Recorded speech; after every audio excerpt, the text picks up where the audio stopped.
Thank you for joining us for Weekdays Live with Reverend Al Sharpton. Take the time to share this broadcast right now. Tell your friends it's time to keep it real with Reverend Al.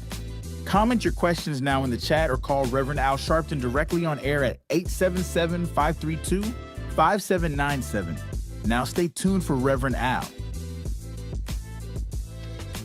This is Reverend Al Sharpton. As you watch the broadcast, support National Action Network. Go to www.nationalactionnetwork.net and be involved.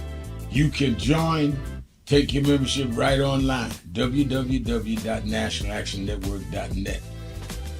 Getting ready to start the program, but we need you to be part of the movement.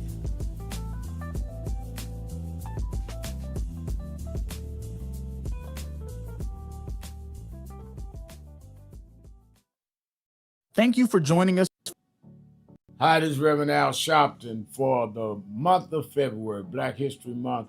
The Saturday Action Rally will be at Mother AME Zion Church, 137th Street, between Lenox and 7th Avenues from 9 a.m. to 11 a.m. We're glad as we transition into our new headquarters. Our 4 Saturdays of Black History Month, we'll be doing those rallies at Mother AME Zion. Stand on historic ground, holy ground, where Frederick Douglass spoke, where Madam C.J. Walker was funeralized, where Sojourner Truth had a Underground Railroad come through. I'm so excited about being there as it prepares us to move on to our new headquarters. Let's go back and stand on the rock that our people stood on for decades.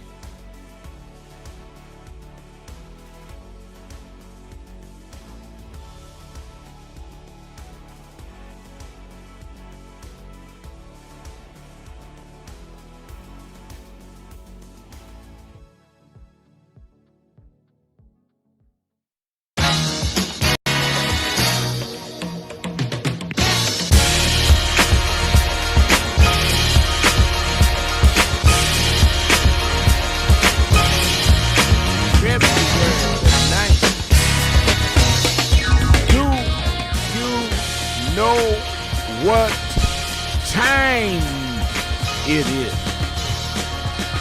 It's Al Sharpton's time.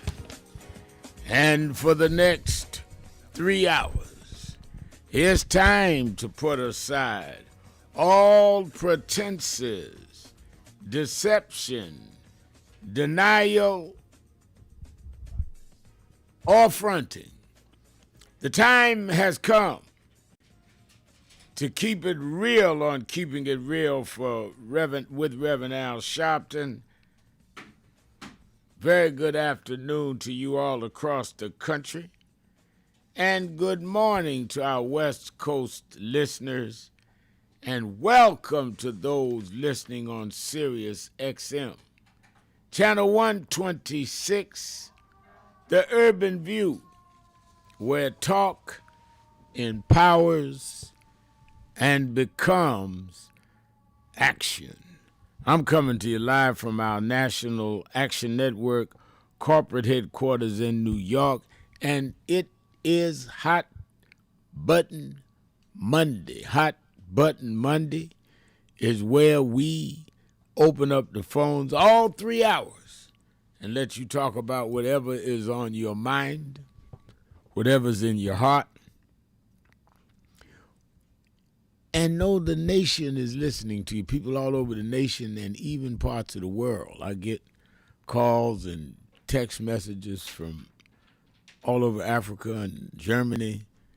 So you want folk to know what's going on in your community, your city, your state, and what you're concerned about. And all you have to do is call it at 1-877-532-5797 or go on our live stream at www.nationalactionnetwork.net. Go right to live stream. The mayor's already on it. Mayor Rodney Jones of Queensbridge Houses is saying,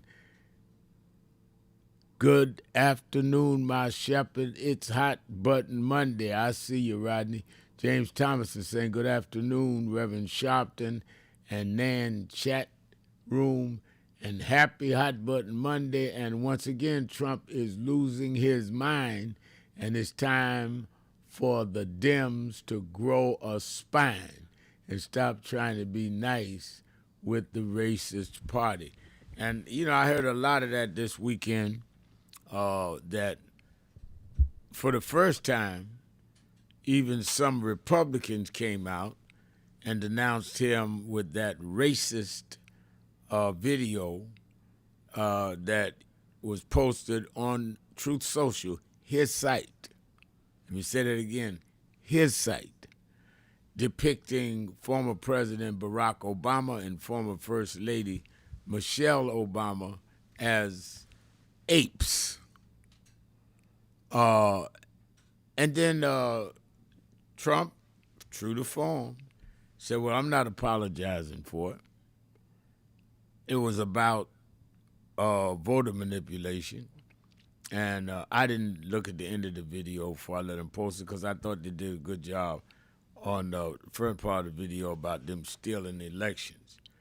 And the staff member on my staff didn't look at it all the way through, and it was a low-level staff member. Well, first of all, a low-level staff member does not have access to the president's webpage or page, period. Secondly, it was posted late at night. And I doubt if a low-level staff person would have been working, maybe his main person, who would have had to put it in there. But third of all, it goes through, it parallels everything Trump has stood for.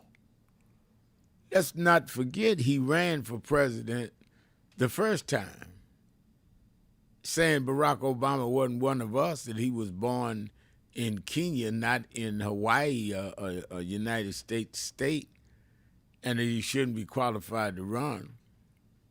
And never apologized for that. Said he was going to produce a birth certificate. What happened to the birth certificate from Kenya that he said he had? Where is it? So it's always been the race card with him. Now it is blatant again, because I think birtherism was blatant. I think Central Park was blatant. So now he comes again with another blatant thing, and maybe this is the one that tips the scales. I don't know. But even Tim Scott had to come out and say it was racist. And, of course, some of them talked to him and got quiet. But let me tell you something. That same morning, he went to the annual prayer breakfast Republicans and Democrats have and said in his speech that I don't know too much about this prayer thing. Every time I meet with Speaker Johnson, he wants to say the blessings before we eat. And he says, and I said to him, we're having lunch. It's lunch. I mean, this man has no bones about taking shots at religion, race, anything. So I don't know why anyone is surprised. But if it takes this to wake people up to his bigotry and racism, I've been dealing with it 40 years, with him 40 years, then fine, I'll take it. But there's continual outpouring of denunciation. Then we see Governor Wes Moore, who was on my television show Saturday night, Politics Nation with Al Sharpton, and he's been disinvited to the annual National Governors Association dinner at the White House. And mind you now, not only is Wes Moore the governor of Maryland, he is the only black governor in the United States, and he is the vice chair of the National Governors Association. So let me get this right. Let me run it slow so you got it. He is the elected governor of Maryland. He is the elected vice chair of the National Governors Association. That's all the governors, Republican and Democrat. And he's the only black governor in the country. And Trump disinvites him under the guise of they're fighting over redistricting. There's several states fighting over redistricting, but only disinvite Westmore. While you say Barack and Michelle Obama are apes. While you said he wasn't born here. While you took down those that want to stop Confederate statues, had them re-erected. It is a pattern. And you all that are in radio land or in our social media land, you had the right to say, I support them. But just don't deny the fact you are supporting a bigot. And that's fine. Don't lie to yourself. That's who you're supporting. And for God's sake, don't lie to me, because I'm not going to let it go. Now, some people have such low self-esteem, it's all right. I don't care if it's big as long as I can get my affordable house. Well, you ain't even getting that. And nor does he intend to give it to you. Never did. He intended to do what he did, give billionaires tax breaks. That's what he did. That's what he intended to do. So let's talk about that. Some of you may want to talk about the Super Bowl. I don't remember, it was the mayor, somebody did say the Seahawks was going to win. And I'm not a great sports fan. I watched some of the game. And Bad Bunny did a good show, I thought. And they played one of the commercials, James Brown. I called his daughter. Said they just played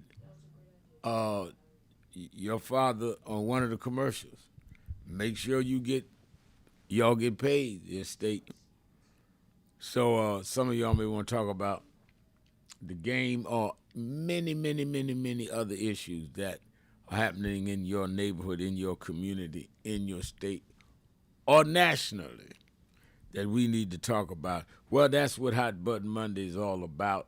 I open it up and make sure that people have a chance to express themselves and we have a dialogue along with it. So let's get ready to take our break. We'll be right back right after the break. I'm going to the phones, 1-877-532-5797. Sharpton, keeping it real. Be right back. I want to talk to you. I want to talk to you. Just break.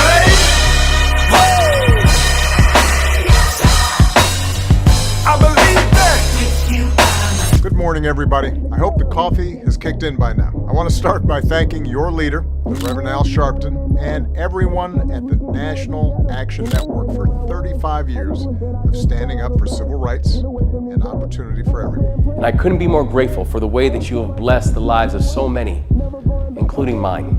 As we look today on King Day, let us not forget that we had to struggle to even have this day.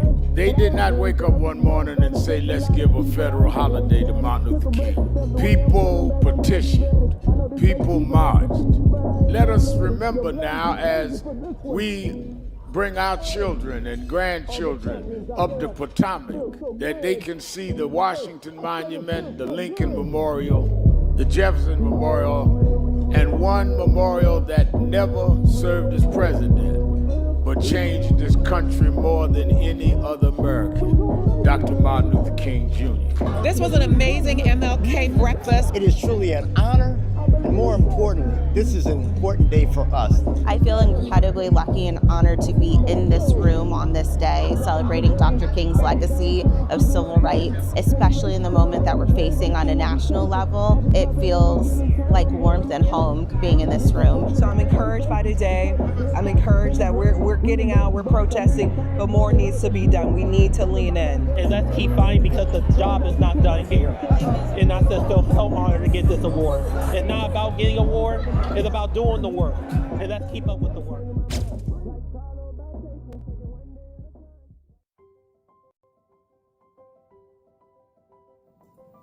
Hi, it's Reverend Al Sharpton, President and founder of National Action Network. We are at the very end of 2025, and I want to first say that I want to thank all of the officers, chapter leaders, regional directors, national staff, and certainly National Board of National Action Network for a solid and absolutely incredible year in 2025. Despite the fact that we are under assault, voting rights, diversity, equity, and inclusion, the battles globally where we're seeing Nigeria and Venezuela attacked, and on and on and on. We have been steadfast as an activist organization in the tradition of Dr. King. We started the year with a national call that thousands responded to, and we were in Washington on our side of town while Trump was being inaugurated on the other side of town. And we made a pledge. We told people to lift their hand and make the pledge. And we kept that pledge to work all year to keep the dream alive. And that led into when Trump went after DEI. We supported some that were boycotting, and we started boycotting, something that had never happened. We said we're going to go buy from those that have committed to keep DEI, and went in several cities around Costco's and Sharpton. We've now bought stock in other companies. We're going to shareholder meeting and demand they continue DEI. We've had a sensational National Action Network convention covering the span of activity, from political empowerment to education, to how we deal with the Black church, how we deal with Black women development that has to deal with both discrimination based on gender and race. And of course, we came to Wall Street by the thousands and marched in late summer on the anniversary of the March on Washington. And people thought you could not get people out, and they came from all over the country. And we marched on Wall Street and had an enormous turnout. The only mass Black march, Black-led march this year. We had a lot of protests, a lot of marches. I salute all No King's marches and all. But the Black organization march, it welcomed everybody. We had white, Black, everybody there. Was our march on Wall Street in August. And then our Triumph Award, and on into our fall agenda of organizing, mobilizing. We've expanded. We've started chapters in about 12 new cities. So I am proud of what we've done this year, but it's only the beginning, because our very rights are under attack, and they're not even being quiet about it. They want to revoke the Voting Rights Act. Section 2 may fall with this. They want to end the Civil Rights Act of 64. That's what the end of DEI is about. So let us be more alert and active than ever. History will decide whether the civil rights gains of the 50s and 60s died in the 2020s. That's on your watch and mine. So if we've got to march, we have to protest, we have to lobby, and we have to rally, whatever we need to do, we need to put our shoulder to the wheel more than ever. I'm going to lay out a plan on King Day, both in Harlem at our annual event and in Washington at our annual Martin Luther King Day breakfast that we do in D.C., two cities that day. And then, of course, all roads lead to New York to April for our convention. We had, as I said, the largest attendance convention last year. In 2025, it needs to be more this year because our very existence is at stake. We also are closing our negotiations on a new headquarters, our national headquarters that befit our mission. I'm so excited about it, but I can't give you details. We're just about ready to sign the contract, but it will be something that will last longer than many of our lifetimes. So we came alive in 25, despite a hostile administration, despite the fact that a lot of people were intimidated and spooked into silence. We came alive in 25. Now we have to straighten out tricks in 26. I need you, we need each other. Let's do this. All these tricks, don't forget, Trump only won by 1.5%. He is trying to act like he has a mandate. No, he has a mission, Project 2025. We have the mandate that we can't let them undo what has been done. And we must even go further for the empowerment of all people. Happy New Year. And be focused.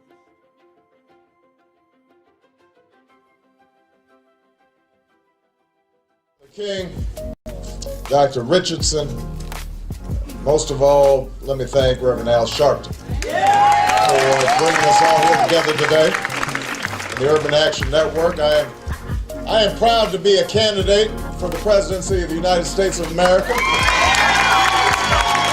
but I am mindful that I wouldn't be here if it had not been for Reverend Al Sharpton running for president, and Carol Moseley Brown running for president, and Jesse Jackson running for president, and Shirley Chisholm running for president.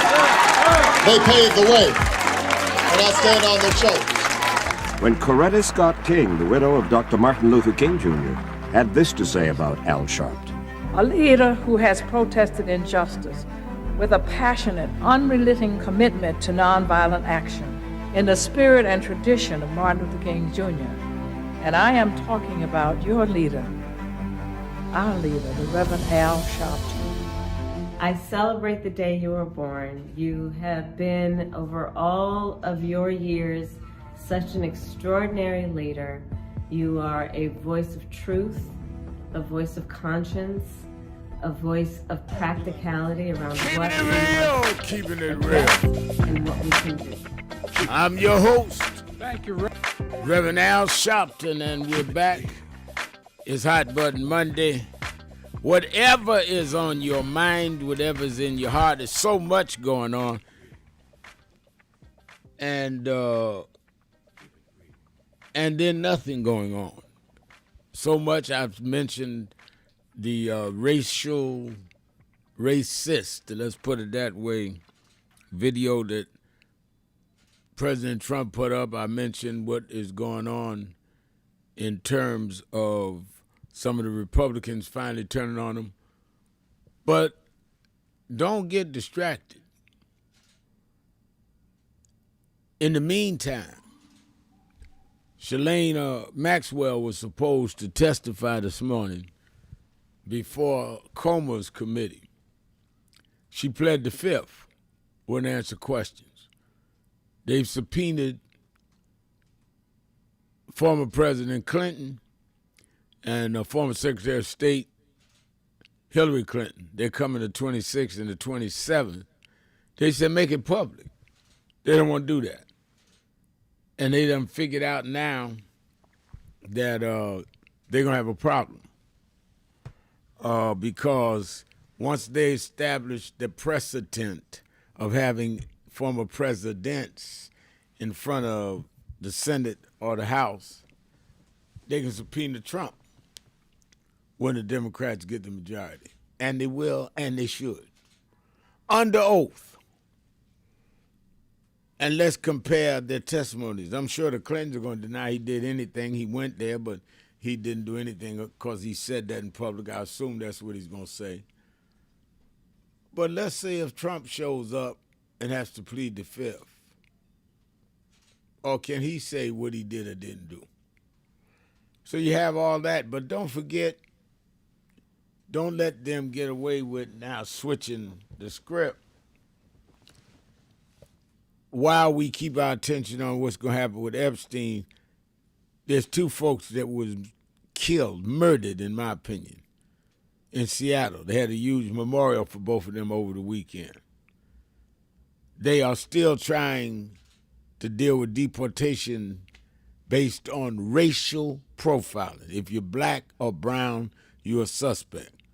I had last night on Politics Nation with Al Sharpton, MS Now, I had the chair of the Hispanic Caucus, Adriano Espiat, and the chair of the Congressional Black Caucus, Congresswoman Yvette Clarke.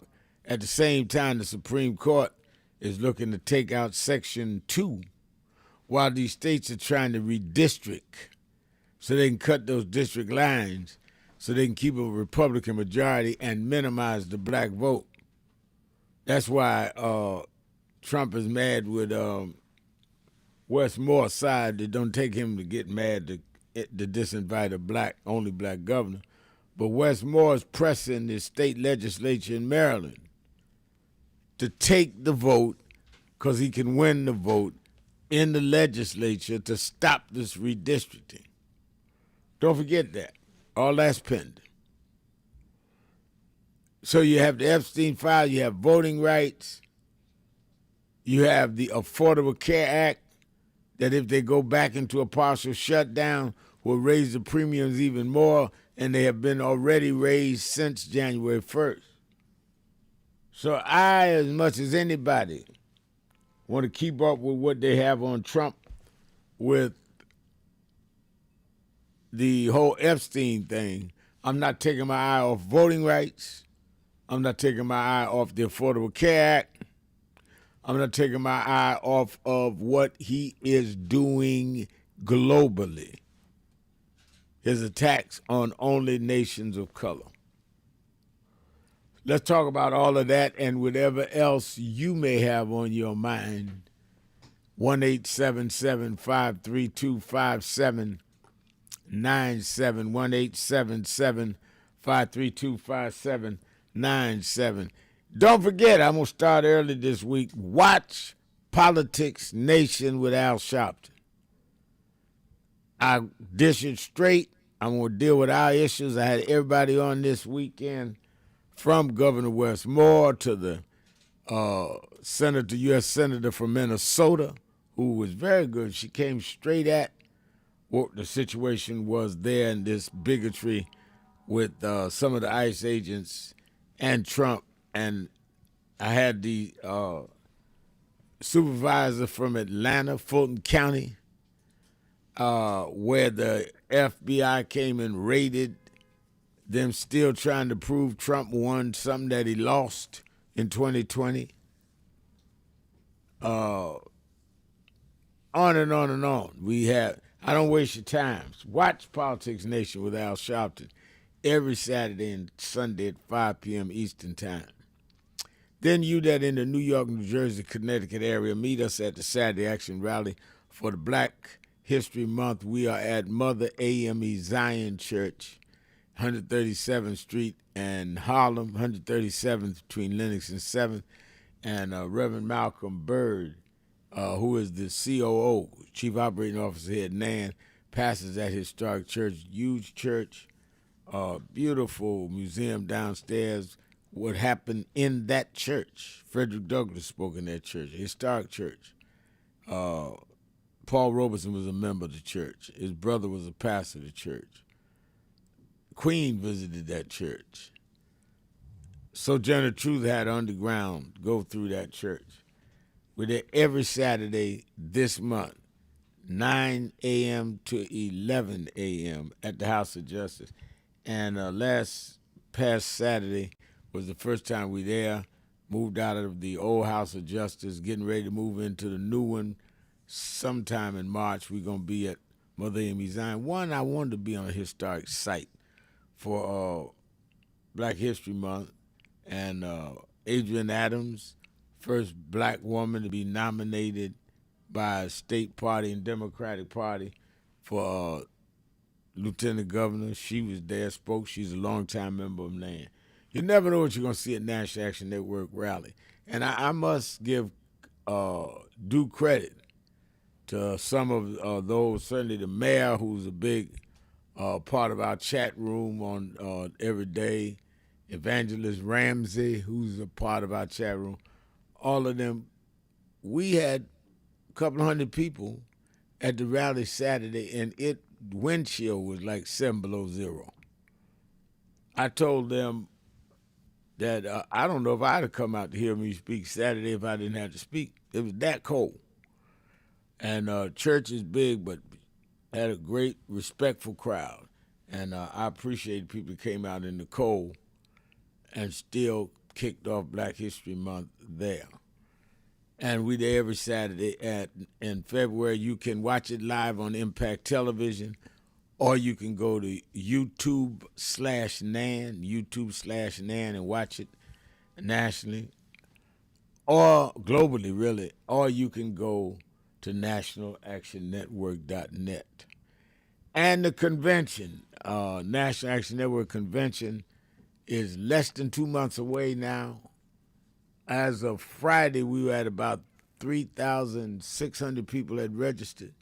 I'm going to have to cut it off soon because I have to have room for my chapters and all of that. But we had over 10,000 people last time. It is free. We have the leading political leaders, those that's talking about running for president, all that. We have the top academicians, top ministers, top cultural figures, all doing the workshops. And then we participate with you 4 days, April 8th through the 11th, and people that's been there will tell you it is that and then some. And it's all for nothing. All you got to do is be able to get to New York and stay where you got, whatever you want to stay, whatever you do. But our sessions are free. But you should register, because once we start filling up the ballrooms and they say, oh, we're down to 50 seats left, Reverend, only go by the list. You won't get in without being on the list. So go to www.nationalactionnetwork.net, www.nationalactionnetwork.net, or call the toll-free number right now and register online at 1-877-626-4651, 1-877-626-4651. All right, let's get ready to take a break, and I'm coming back and go right to the phones. I know people have something to say, and I want to hear it. We'll be right back, keeping it real. Sharpton, be right back.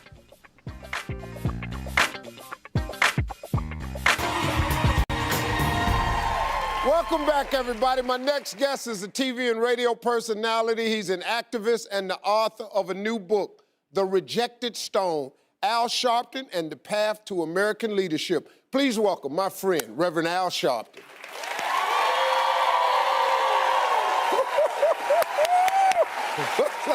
Ram, how you doing? Good. Look at you.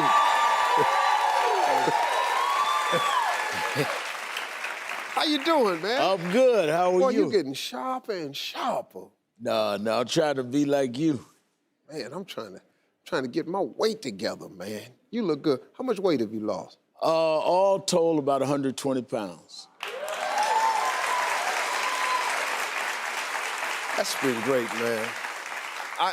You know, I'm gonna get into this book, but I gotta tell you, man, I really do appreciate your stand for the small man. I think it's the common man that has really connected with you over the years, and the common cause, I think, has been very, very effective. Well, thank you. That's what my ministry is all about. Yeah. You have to know in life what your passion is, what gets you up in the morning. Mm-hmm. And that's my passion. And I once you lose it, you should get out of it and do something else. Right.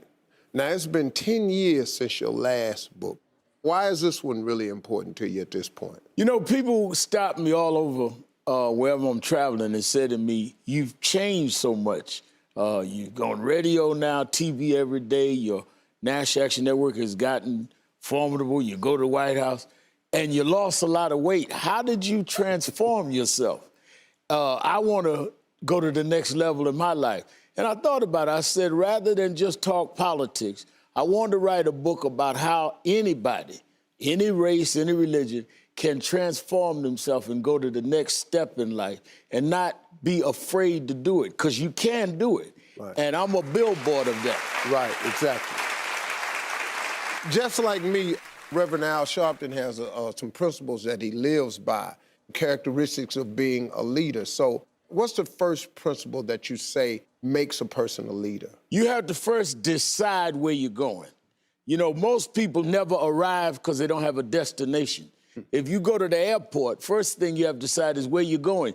You can't even price the ticket, get through security nowhere if you're not going anywhere. Right. And we hang out in the airports of life. That's the first thing you have to do. Second, you can't be afraid to think big and be big. We all are born a certain race, certain, economic class. We put in categories. You got to think bigger than that. And lastly, be consistent and disciplined. And I think that discipline is something that a lot of people cannot apply, which robs them of their greatness. So in the book, I talk about how I learned. I give anecdotes. You know, I was very close with James Brown, the singer. He was like a father of mine. Michael Jackson. I talk about my relationship with the president. And I talk about how I learned these things and different things from different people, because nobody gets big by accident. You have to do it by having a diligent plan. Absolutely, absolutely. You know,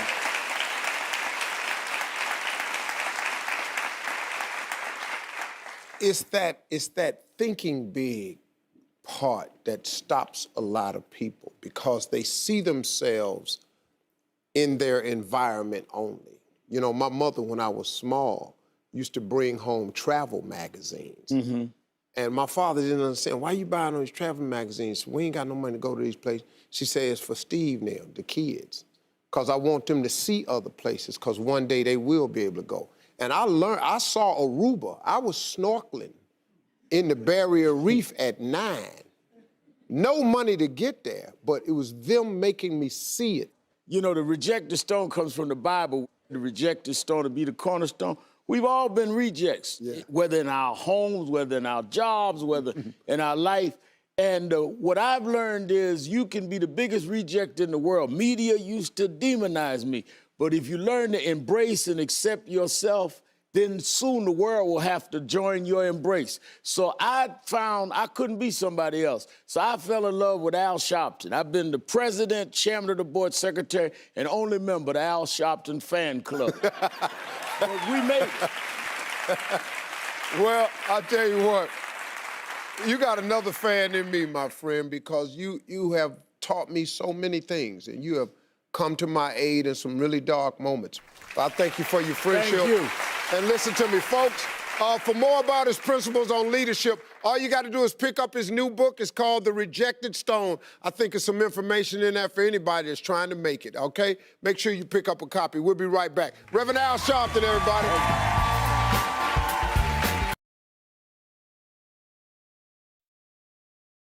The fact of the matter is, Rosa Parks was not only the mother of the modern civil rights movement, she was the mother of this nation. Why would you say that, Sharpton? Because you called George Washington the father of the nation, but when he became father, we wasn't included in the nation. Women were not included in the nation. The first time we had a parent in this nation is when all of us was included, and Rosa Parks did that on December 1st, 1955.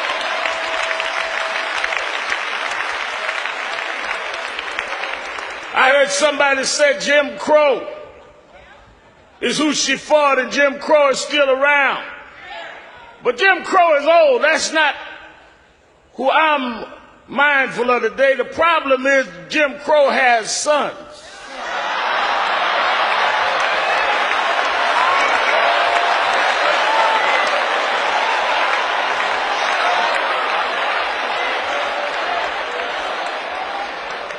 one we got to battle is James Crow Jr. Esquire. He's a little more educated. He's a little slicker. He's a little more polished. But the results are the same. He doesn't put you in the back of the bus. He just puts referendums on the ballot to end affirmative action when you can't go to school. He doesn't call you a racial name.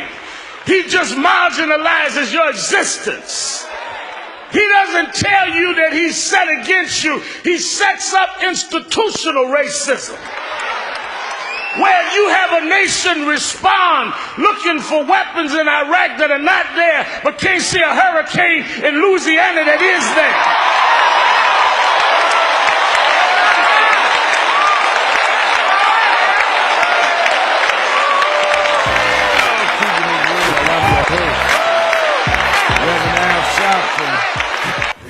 And we're back, 1-877-532-5797, 1-877-532-5797, Twitter.com, The Rev Al, or you can go to www.nationalactionnetwork.net and go to live stream.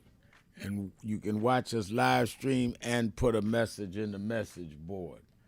Let's go right to the phone. Let's start with Ira in Washington, D.C. Ira, you're keeping it real with Al Sharpton.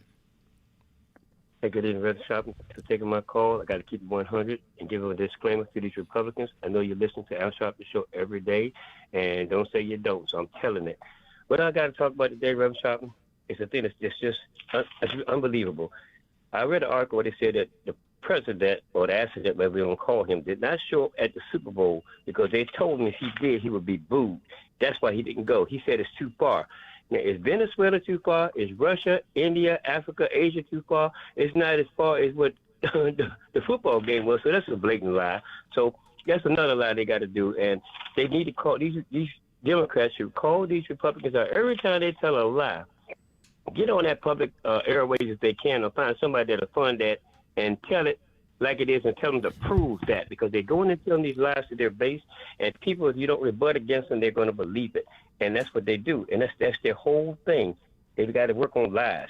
And then as far as the Super Bowl crap, this crap about Kid Rock, he did a Turning Point USA thing on their thing. And I looked at the thing they had, I seen a handful of people in there, and they call themselves having a real Super Bowl, and they start saying this, so how spiritual and this, that they are. It's just a bunch of crappy crap. They need to get these boys under control and tell the truth on them, because that's what they're doing. They're lying. Well, I understand, and I'm going to let you finish, but I understand that even President Trump, I think the Daily Beast, wrote that at his Super Bowl, where he watched the Super Bowl, he didn't even turn to Kid Rock. He watched Bad Bunny, even though he'd been attacking him. So didn't nobody want to see that mess. They had 133 million people watch halftime, which was Bad Bunny.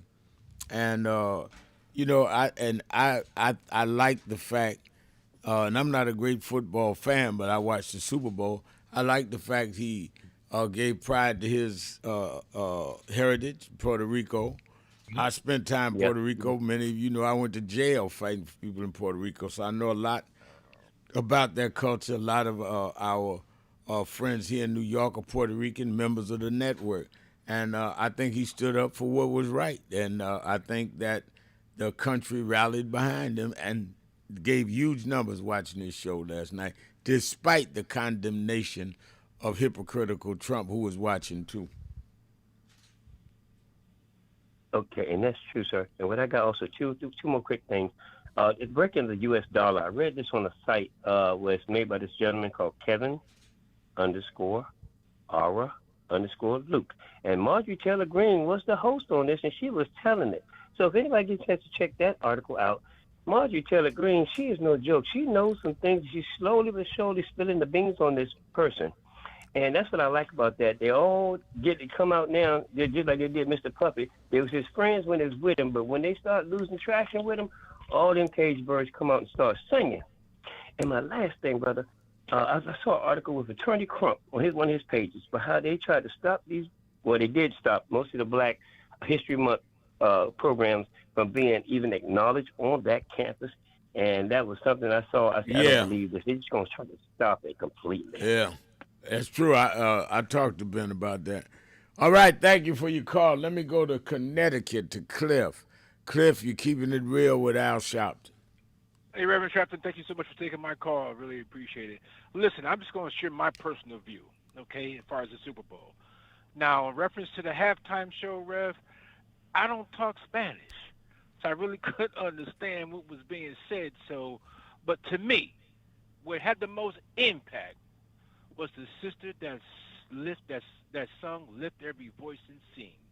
I believe her name is Coco Jones. Right. It was in the beginning. Yeah, I saw her. That meant a lot to me. Yeah, and she sang it too.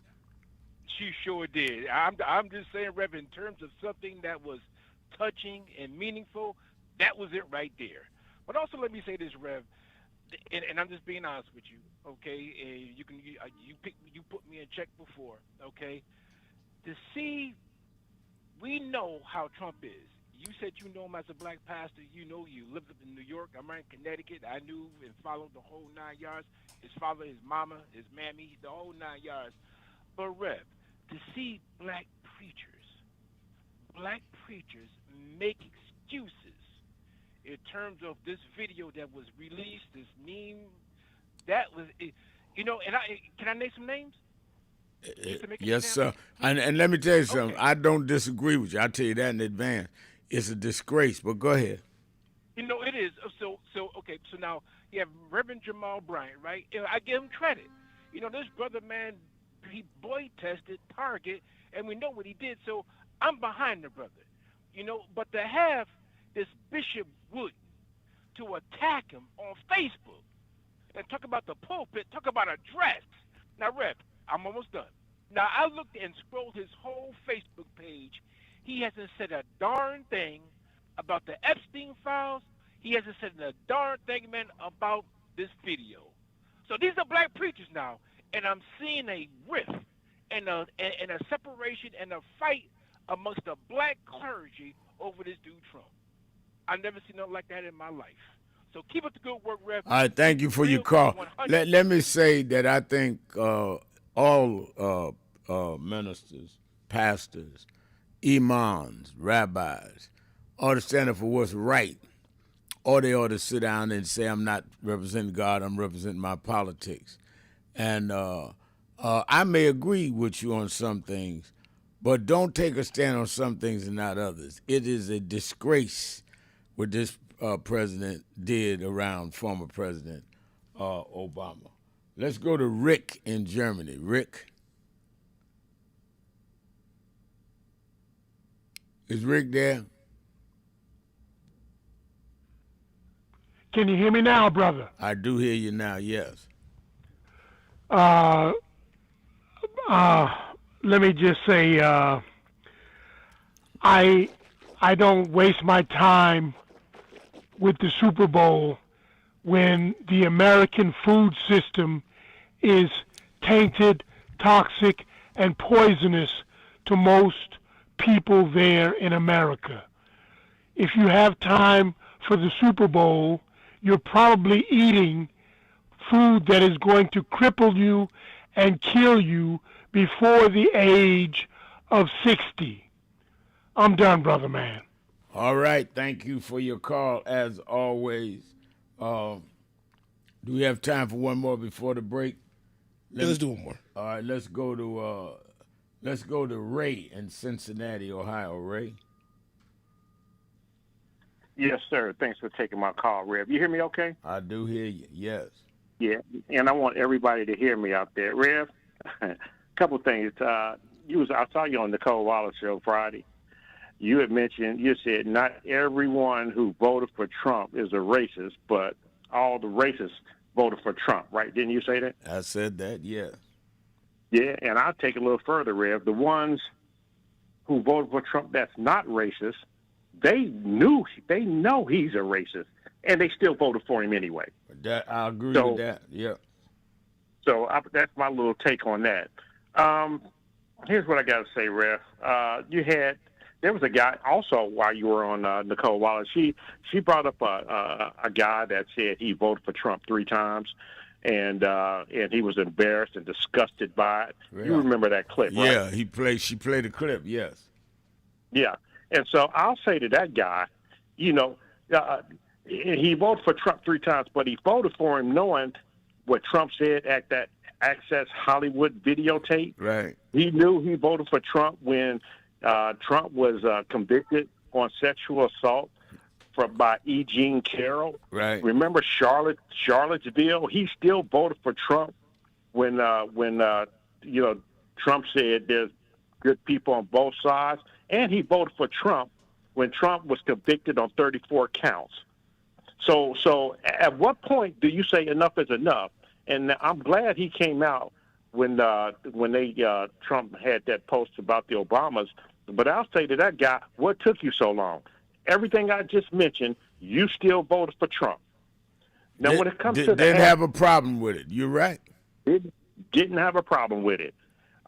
When it comes to Trump is the master of distraction, because not too long ago he was talking about the 3rd term.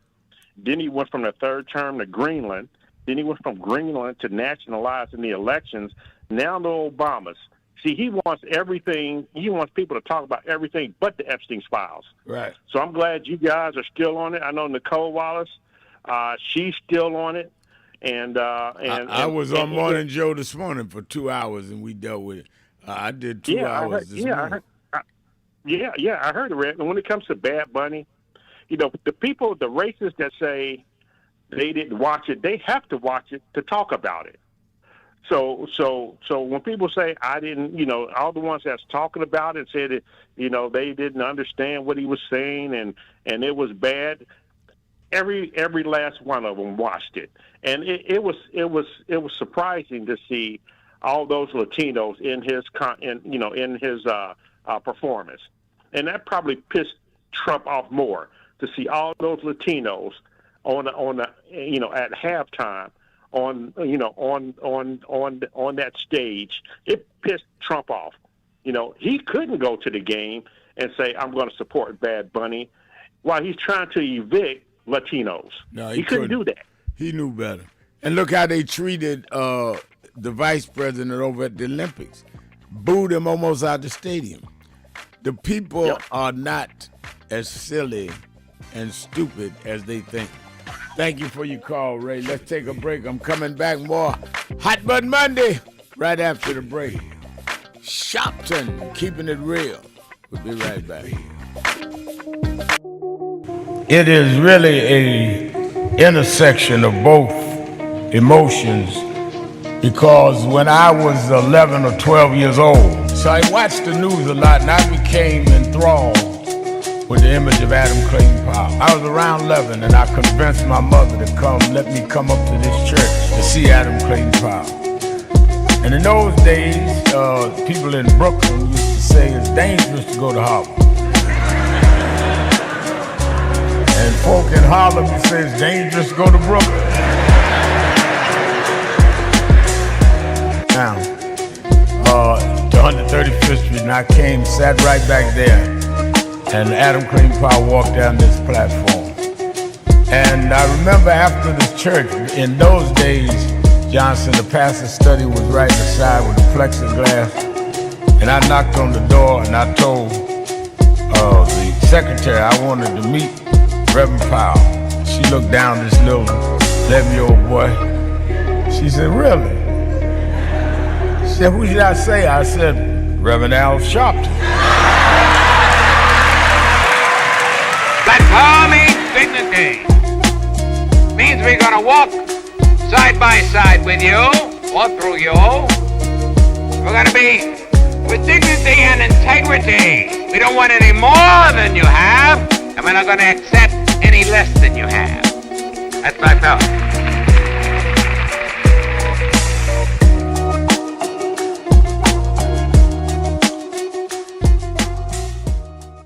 So who is Al Sharpton anyway? Who is this 33-year-old preacher without a church? A number of black New Yorkers as well He is little more than a pudgy exhibitionist who can be counted on to show up, bullhorn in hand, at every racial incident.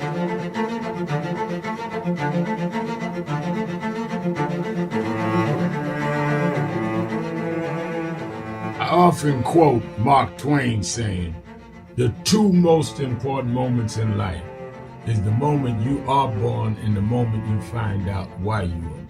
I had a very troubling conversation the other day that prompted me to do this little video. Young man that I've known a while came to me and he was crushed. I mean, really crushed, because people were criticizing his work. He's in the ministry, but he's also an actor. And he said he couldn't understand why people were jumping all over, criticizing him, trying to find scandalous and derogatory things about him.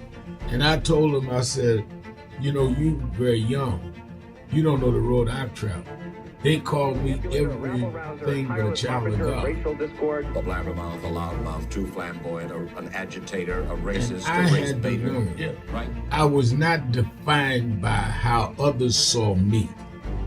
I was defined by how I saw myself and whether I was being true to myself. Some of you watching this don't like me. And it doesn't matter as long as I know what I'm doing and I like me for being real. So I'm doing this video to say to you, whoever you are and whatever you do, you may not be in ministry or social justice, none of this stuff, but don't live your life worried about opposition or people that don't like you. You can turn that around. Use me as an example. The same people that call me a scam artist, a con artist, a sellout, or racial hustler and all, I kept going. And the people I respected started respecting and publicly embracing my work.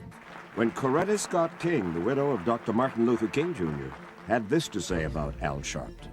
A leader who has protested injustice with a passionate, unrelenting commitment to nonviolent action in the spirit and tradition of Martin Luther King Jr. And I am talking about your leader, our leader, the Reverend Al Sharpton. The other thing that hasn't changed is the National Action Network's commitment to fight injustice and inequality here in New York City and across America. And that's not only a testament to Reverend Sharpton, it's a testament to all of you who are here tonight. First and foremost, to Reverend Sharpton.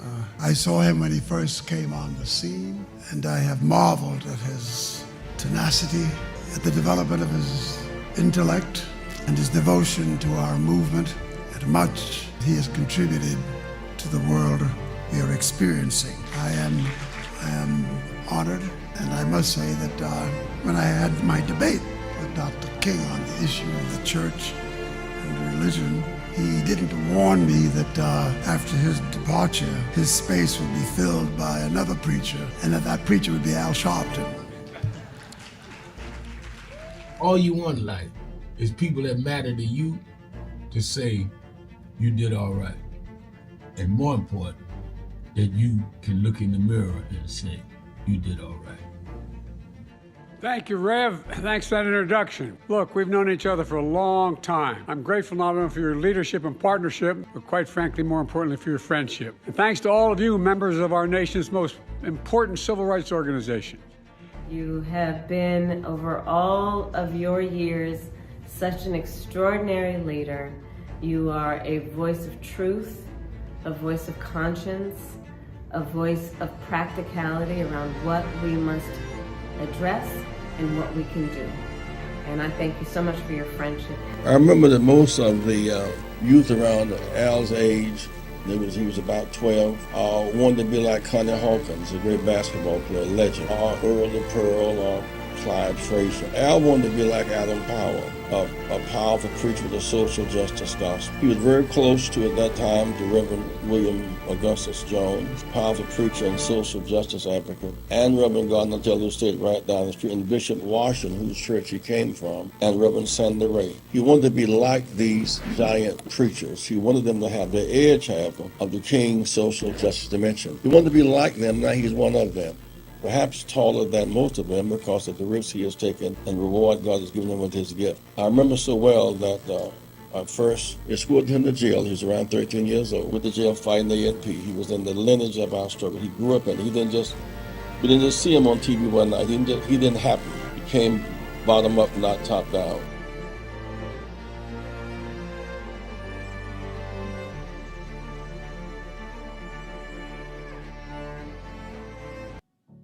Hi, this is Reverend Al Sharpton for the month of February, Black History Month.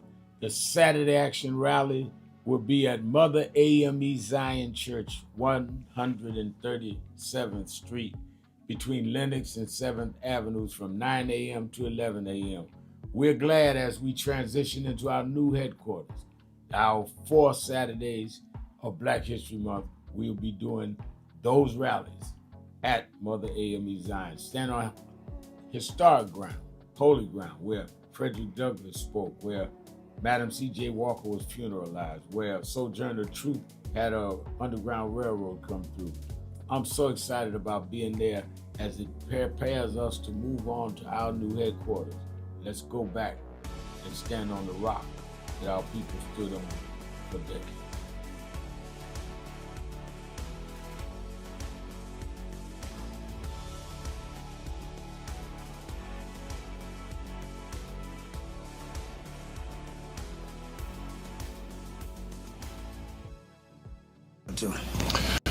We have a young man in the studio who I think is an astounding young brother because of his youth. He's only 19 years old and he's accomplished a lot, and he's here to make a presentation to James Brown, and we'd like to welcome him warmly. His name is Al Sharpton. How about it for Al Sharpton? Al is the National Director of the National Youth Movement Incorporated. Right, Al? That's right. And what do we have here? Well, we come to break tradition. We know that in the recording industry that they give a gold record to those that achieve a million seller. But we view your million seller payback as a black record because it is relevant and says many of the things that young blacks have tried to say and could not musically express in our own little way. And we feel the payback is sort of like the theme song of Young Black America in 1974. Yeah.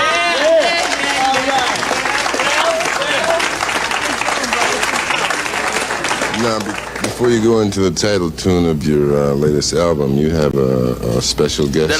Yeah, I do have a special guest. He talks about the dry bones in the valley. I'll tell you that. The only reason that the wind could blow life into the bone, Keeping it real, is because at some point they had to be connected. I am your host. If the wind had blown into Reverend a Al Sharpton, disconnected it's Hot body, Button Monday. it still wouldn't Whatever's work. in your heart, whatever's on your mind, 1-877-532-5797, 1-877-532-5797, or you can go to the message board at nationalactionnetwork.net. And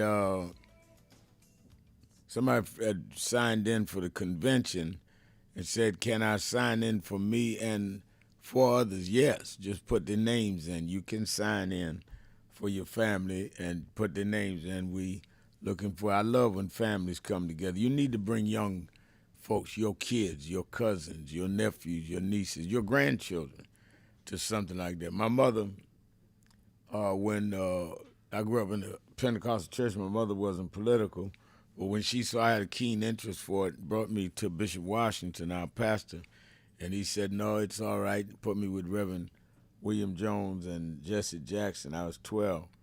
And she started going to meetings with me. She'd go to breadbasket meetings. She would go to rallies. So encourage young folk to do it. Bring them to the convention. Let them see people with great influence up close. The reason I believed I could do something with my life is I was seeing people for real, not just on TV. I'm sitting up there next to Adam Clayton Powell. He said, boy, preacher, sit right here. I'm next to Adam Clayton Powell. I'm riding around in Brooklyn campaigning with Shirley Chisholm. So you couldn't tell me, as broke as I was on welfare, what I couldn't do, because I've seen it in the flesh. So bring people there. All right, let me bring in our co-host, who is kind and diligent enough to be with us every Monday to kick this off. He's gifted and in demand, but he takes time to be with us. He's the Democratic strategist and founder and CEO of Blueprint Strategy, LLC, Antoine Seawright. Antoine, good to have you another Monday on Keeping It Real with Al Sharpton. It's good to be with you on this Bad Bunny Monday, Reverend Al. Yeah, Bad Bunny did it last night. And 133 million people watching, so that answered that. And I give him credit. He did what he's supposed to do, and that's all you can say for that. Let me ask you the whole question of Donald Trump. You text me over the weekend on several things, and I think that people don't take seriously what you've been stressing, that he really does want to go into martial law so he can cancel the midterm elections and other things. Share with me your concerns above and beyond the obvious. We know the Epstein files is grotesque how they handle it, but tell us the from the Affordable Care Act, the voting rights, to possible martial law. What are the things that we are heaviest in terms of being threatened by? Well, I think the biggest threat we have lingering among us is the affordability crisis, both from an economic standpoint and a healthcare standpoint. We saw the jobs report that came out last week. Ironically, it was in line with or around the same time as his racial tweet against former President and former First Lady Michelle and Barack Obama. But the jobs report basically said that January jobs and the economy was where we were in 2009 when we were in the Great Recession. And so that's part of the challenge. There still has not been a fix to the healthcare crisis that we face because of the lack of action by Republicans. If you're black, then you know for certain that the unemployment rate is up. And among other things are up. We just got a report just before this program aired that the price of cars has gone up tremendously since Donald Trump has taken office. And so the affordability crisis is one thing from a healthcare standpoint, economic standpoint, and then you have these additional things that linger. We didn't ask for this. They campaigned on releasing those Epstein files, and they campaigned on it not even understanding that Donald Trump could be placed prominently in those files. So you have that lingering. And then, Reverend, now you have some of the other subsequent things that are generationally important to us, like the Voting Rights Act, like redistricting, and some of those things. And then, of course, you always have to keep your eyes on what's happening with ICE and what they're doing, because we've seen 2 people executed on camera, 12 people shot, and then an internal DHS report came out 30 minutes before I called into this program that basically says out of the 400,000 arrests that they've had, less than 14% have any sort of criminal history. So they are arresting American citizens without any regard. This is targeting. We know they are going into businesses and homes without warrants. It was illegal under Joe Biden to do that because he put an executive order in place to ban no-knock warrants at the federal level. And so we're spiraling in a crisis, and I don't think the average person is paying attention because they want to have these great debates about things like the Super Bowl halftime show. It is imperative that we understand that they will play moving objects to distract us and have us chasing things that don't mean anything so they can slip through and reinforce the things that would render us some progress and render them into early retirement. Let's take some calls, Brother Antoine. Let's go to Demetrius in Cleveland, Ohio, WERE. Demetrius. Hey, thank you very sharply. Good talking to you, Mr. Seawright. I just want to speak on a few subjects. I was kind of disappointed when the Supreme Court ruled that Trump administration and the criminal justice system can hold the immigrants, in jail without bail. Say our Supreme Court withheld that. To me, that's unfair because they don't say how long they can be held without bail. So really, they can be in jail for an unlimited amount of time. Right. Without having a hearing or anything. That's just oppression and brutality. And also concerning the posting that Donald Trump, put over the weekends concerning the Obamas. To me, that just show his aggravation that he can run the government as good as President Obama. He was in office because Obama did have a health care plan in effect. When Donald Trump trying to come up with a health care plan, it's not going to work. When it comes to foreign policy, Donald Trump made a mess of foreign policy, with Europe, with South America, with Iran, and now he has to negotiate with Iran just like Obama did. So he upset about that. He had to follow what Obama did. And when it comes to the economy, Obama did help set the economy straight after the Republicans lost the campaign with George Bush II. So to me, he just discouraged, and it's hurt his pride that Obama was successful, and he condemned Obama so much, but yet at the same time, he had to follow the procedures Obama did, tried to follow the procedures Obama did. Well, and let me remind people, Obama got the Nobel Peace Prize, and he didn't beg for it, pay for it, or stomp his feet. All of that drives Trump crazy, just crazy. To think this black man, who he said was not an American, and probably said other things that I don't want to guess at, get this Nobel Prize, wins for president, and then gets reelected. So it just, he can't get over it. He just can't get over it. Yeah, that's right. I think it gets under his skin, and he just so discouraged. So it just showing his true colors, how you feel about people in different races. Right. It goes back to the Super Bowl. Now, like I say, he watched the Super Bowl with Bad Bunny, but then he made the comment that it was un-American, and so forth. To me, that just shows how you really feel about Latinos. What's un-American about Bad Bunny? Puerto Rico is part of the United States, and the United States is made of different cultures, people.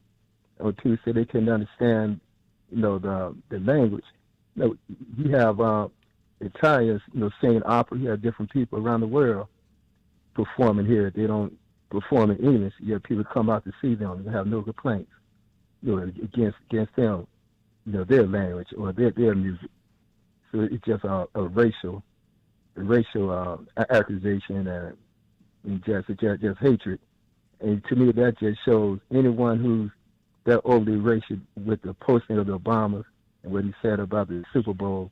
How can anyone expect any racial equality, from his administration? When it comes to with the procedure with ICE, when it comes to ensuring people have equal health care, it's all based on racism. You don't have a black person in his administration in a top position. So his mind is he's going to do what he want to do, because he might try to stay in office. He want to nationalize, the political system. So he may not even want to leave office. So he's just showing how he really feels. You don't have to cater to anyone. But that is what we in store for if we don't get them all out of office, one way or the other. All right. Thank you very much. Thank you for your call. Be right back. Keeping it real. Sharpton. Be right back. Keeping it real.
for Los Angeles chapter, National Action Network. She just came in here to New York a couple days ago, had to stop by the House of Justice, and I sure enough found some justice. So I know I can leave here feeling like I got peace.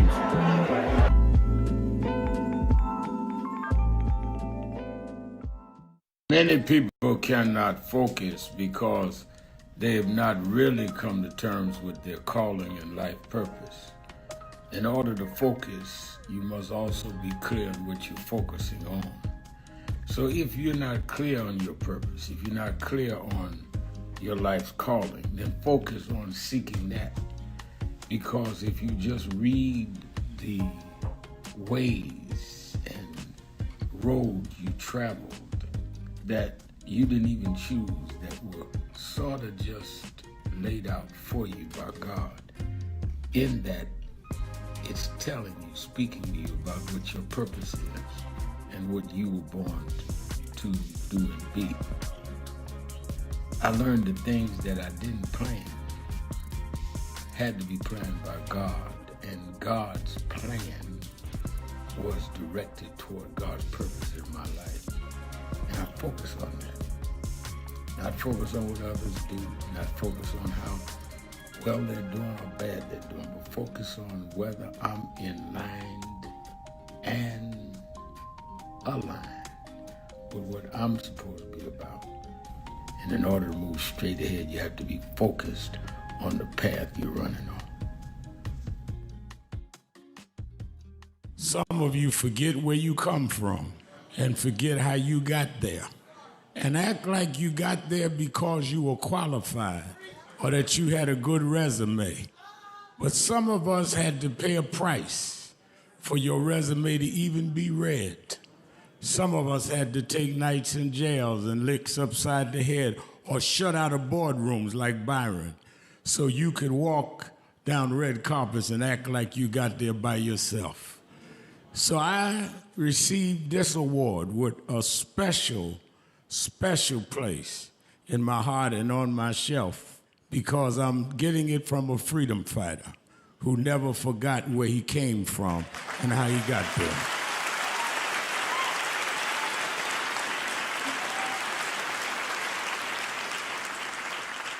Yes, we've come a long way.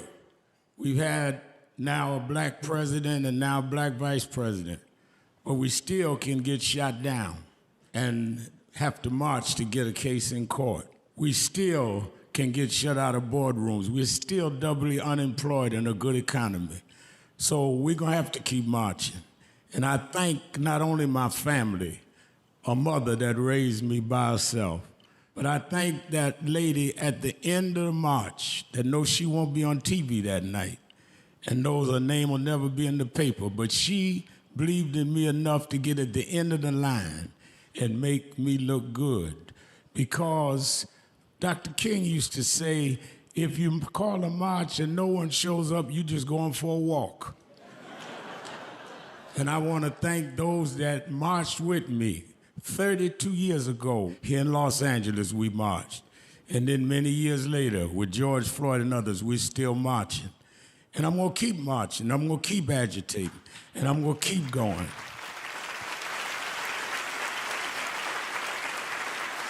Until we don't have to do it anymore. Eddie known you a long time, Mariah, Chris and your kids. And I promise you this, the only thing that I really live for is I get up with this dream that every bigot, every racist, everyone in this country that hates will say, damn, he's up again.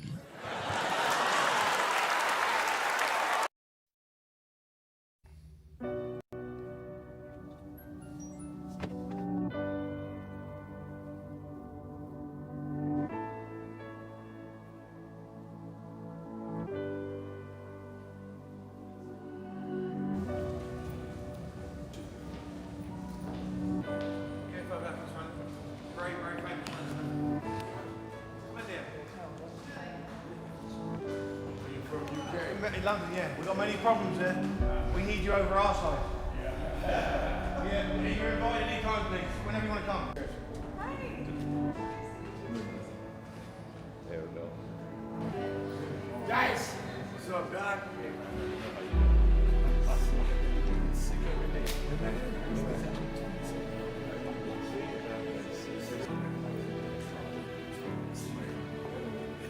So we are in not a political dilemma, we are in a moral dilemma. And if the black church does not come with a prophetic voice, then who's gonna do it? We can go through all the data, all the statistics, all we're going through in the workshops, but the question is, where is the action gonna be? We all believe in Jesus. Jesus didn't teach theology, he healed people. And they learned the nature of the theology based on his healing. We got to heal this nation. And if we heal this nation, the nation will return to our churches. But we've become silent and compromised.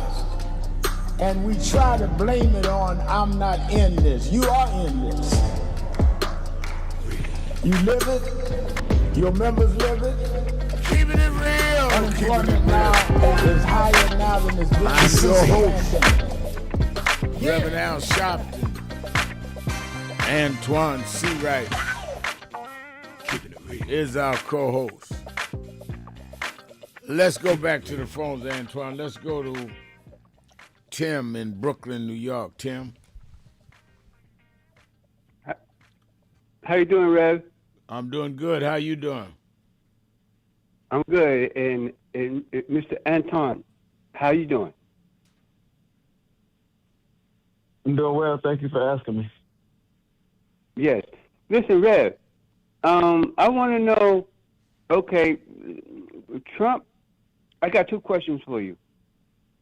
The second one is about the convention, but this one I want to know about the Trump disinvited the governor from Maryland from the dinner. Right. Now is the other Democrats is they going to be solidarity? Is they going to say they ain't going, or the other or the other governors say if he can't go, I can't go? I have not heard that either way. I do not know. I have not heard that either way.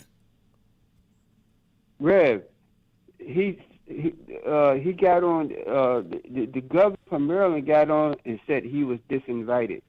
I know that. He said it on my show. Dinner. Yes. You asked me whether the other Democrats are going. I don't know. Okay. All right. That's what. Okay. That's what I want to know. But the second question is about the convention. Is there? I mean, is there going to be a group rate for the NAN members on the hotel for the group rate? And you expect me to talk about that on the radio? If I give a group rate on the radio, it'd be everybody would be in the group rate. You really don't. You just playing with me, right?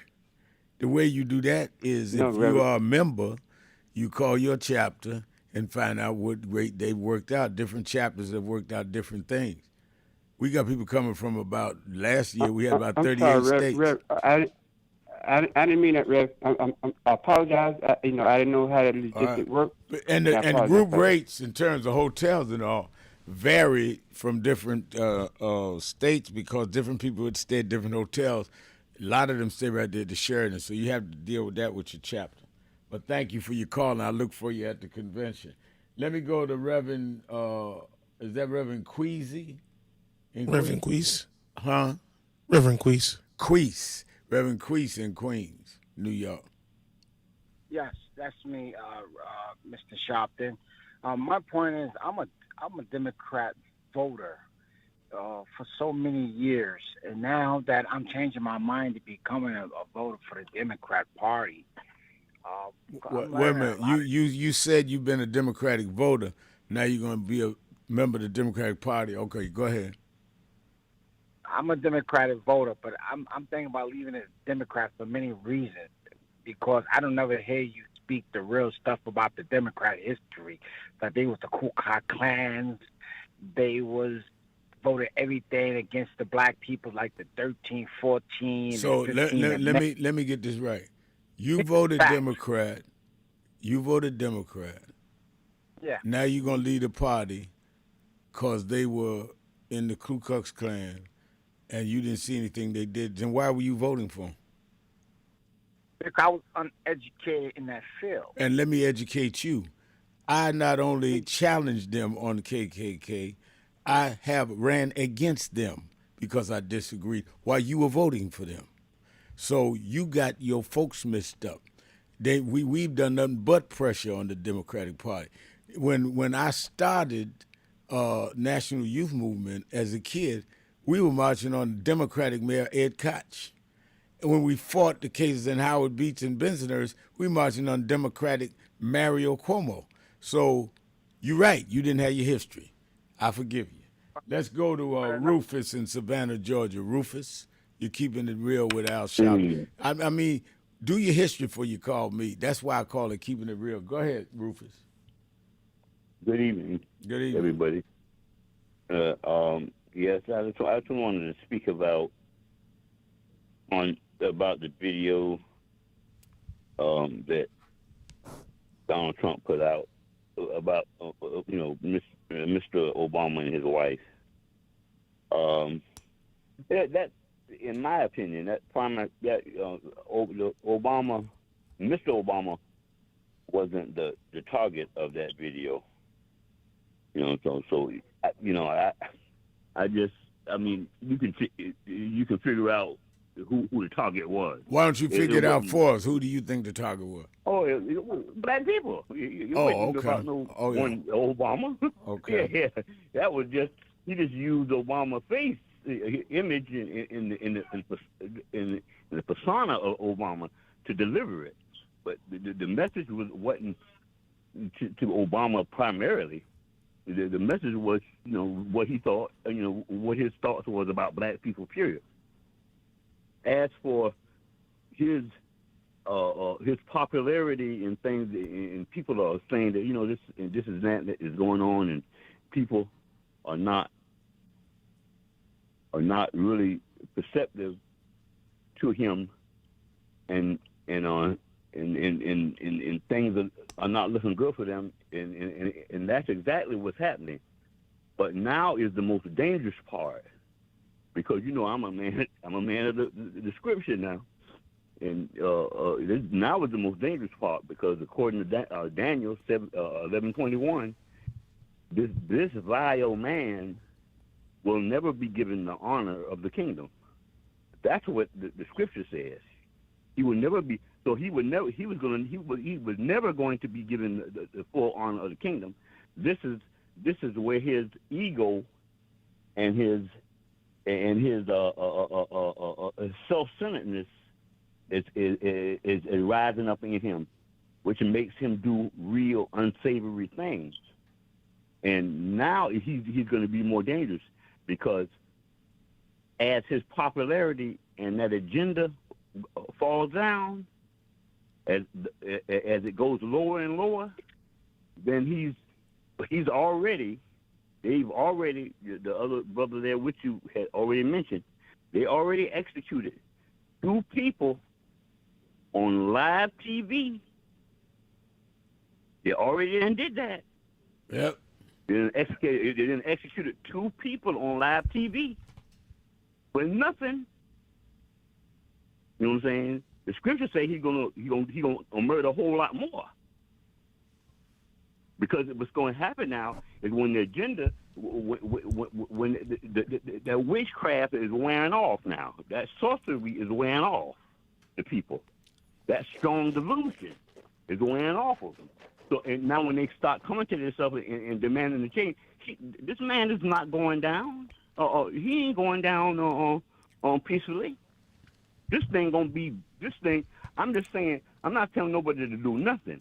I'm just saying that just like people in our past had some of our people in our past had to fall. We didn't get these rights by no blood being shed. Now. Right. A lot of our people got killed. Right. You know it. You know it a little bit better than you. You're a little older than me, but you know it. I know it. I was raised up in the '60s, but you was raised up maybe 10 years. You about 10 years older than me, so you know as well as I know. And I was there for a lot of the late 60s and 70s. Get their boots on. Yeah. If we ain't going to be committed, so this thing ain't going to be easy now. It's not going to be easy. And it wasn't easy for those ahead of us. He going to go wild. Well, he just going to have to go wild because some of us going right at him. Thank you for your call. Let's take a break. We'll be right back. Keeping it real. Sharpton. See right after this. Keep it real. Was not only the mother of the modern civil rights movement, she was the mother of this nation. Why would you say that, Sharpton? Because you called George Washington the father of the nation, but when he became father, we wasn't included in the nation. Women were not included in the nation. The first time we had a parent in this nation is when all of us was included, and Rosa Parks did that on December 1st, 1955.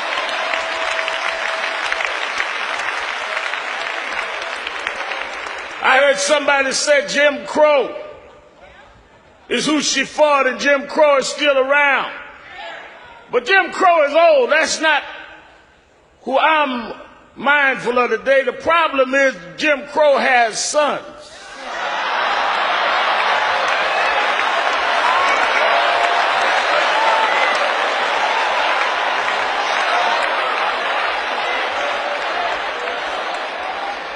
The one we got to battle is James Crow Jr. Esquire. He's a little more educated. He's a little slicker. He's a little more polished. But the results are the same. He doesn't put you in the back of the bus. He just puts referendums on the ballot to end affirmative action when you can't go to school. He doesn't call you erase your name. He just marginalizes your existence. He doesn't tell you that he's set against you. He sets up institutional racism, where you have a nation respond looking for weapons in Iraq that are not there, but can't see a hurricane in Louisiana that is there.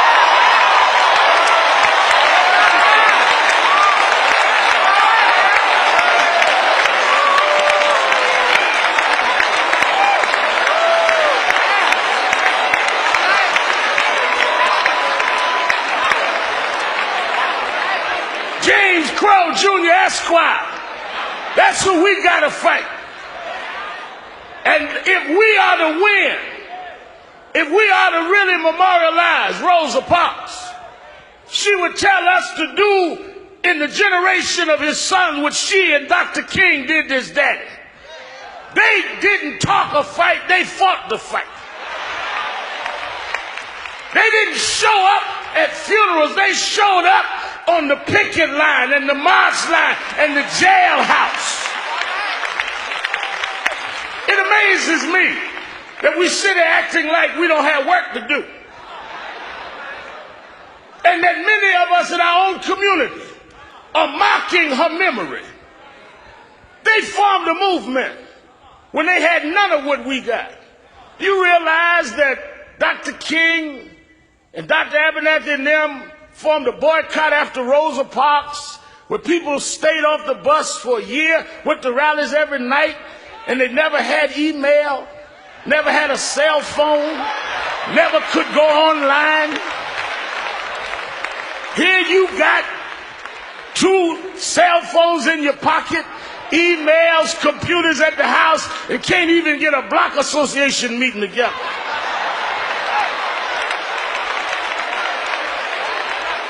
We got so much more that they gave us, and we're doing so much less with it. They went to vote when people were threatening their lives. Medgar Evers was shot dead in his driveway, left 3 children inside that never knew how it was to have a father in their adult years, died to give us the right to vote. Pregnant women marched through the streets of Birmingham. They sick police dogs on them to give us the right to vote. 4 little girls bombed in a church in Birmingham, Alabama to give us the right to vote. And here you are 40 years later, in Detroit, Michigan. No dogs biting you, no bombs in going off, no bullets, too lazy and ungrateful.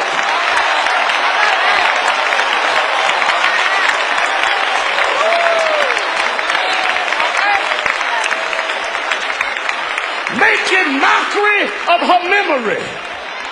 Making mockery of her memory. Nobody should have to beg you to vote. Nobody should have to beg you to stand up and protect the rights that they died and suffered to give us. You can't take care of one thing on the ballot in Michigan when they had to change the laws of all 50 states. You complaining about one referendum when they did a whole revolution and never fired one shot. And then you turn it around on each other.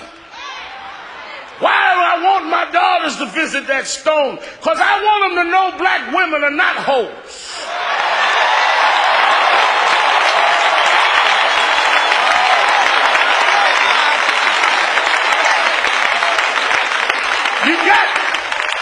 You have music companies selling misogynist records to our children. Black womanhood was Rosa Parks sitting in dignity. She wasn't break dancing. She wasn't talking about pimp me out.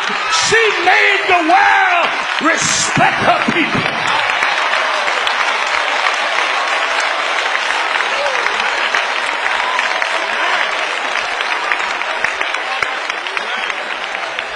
So I want to thank Reverend Jackson and Mrs. Jackson and others that taught us a little younger who Rosa was, and we got to pass that on.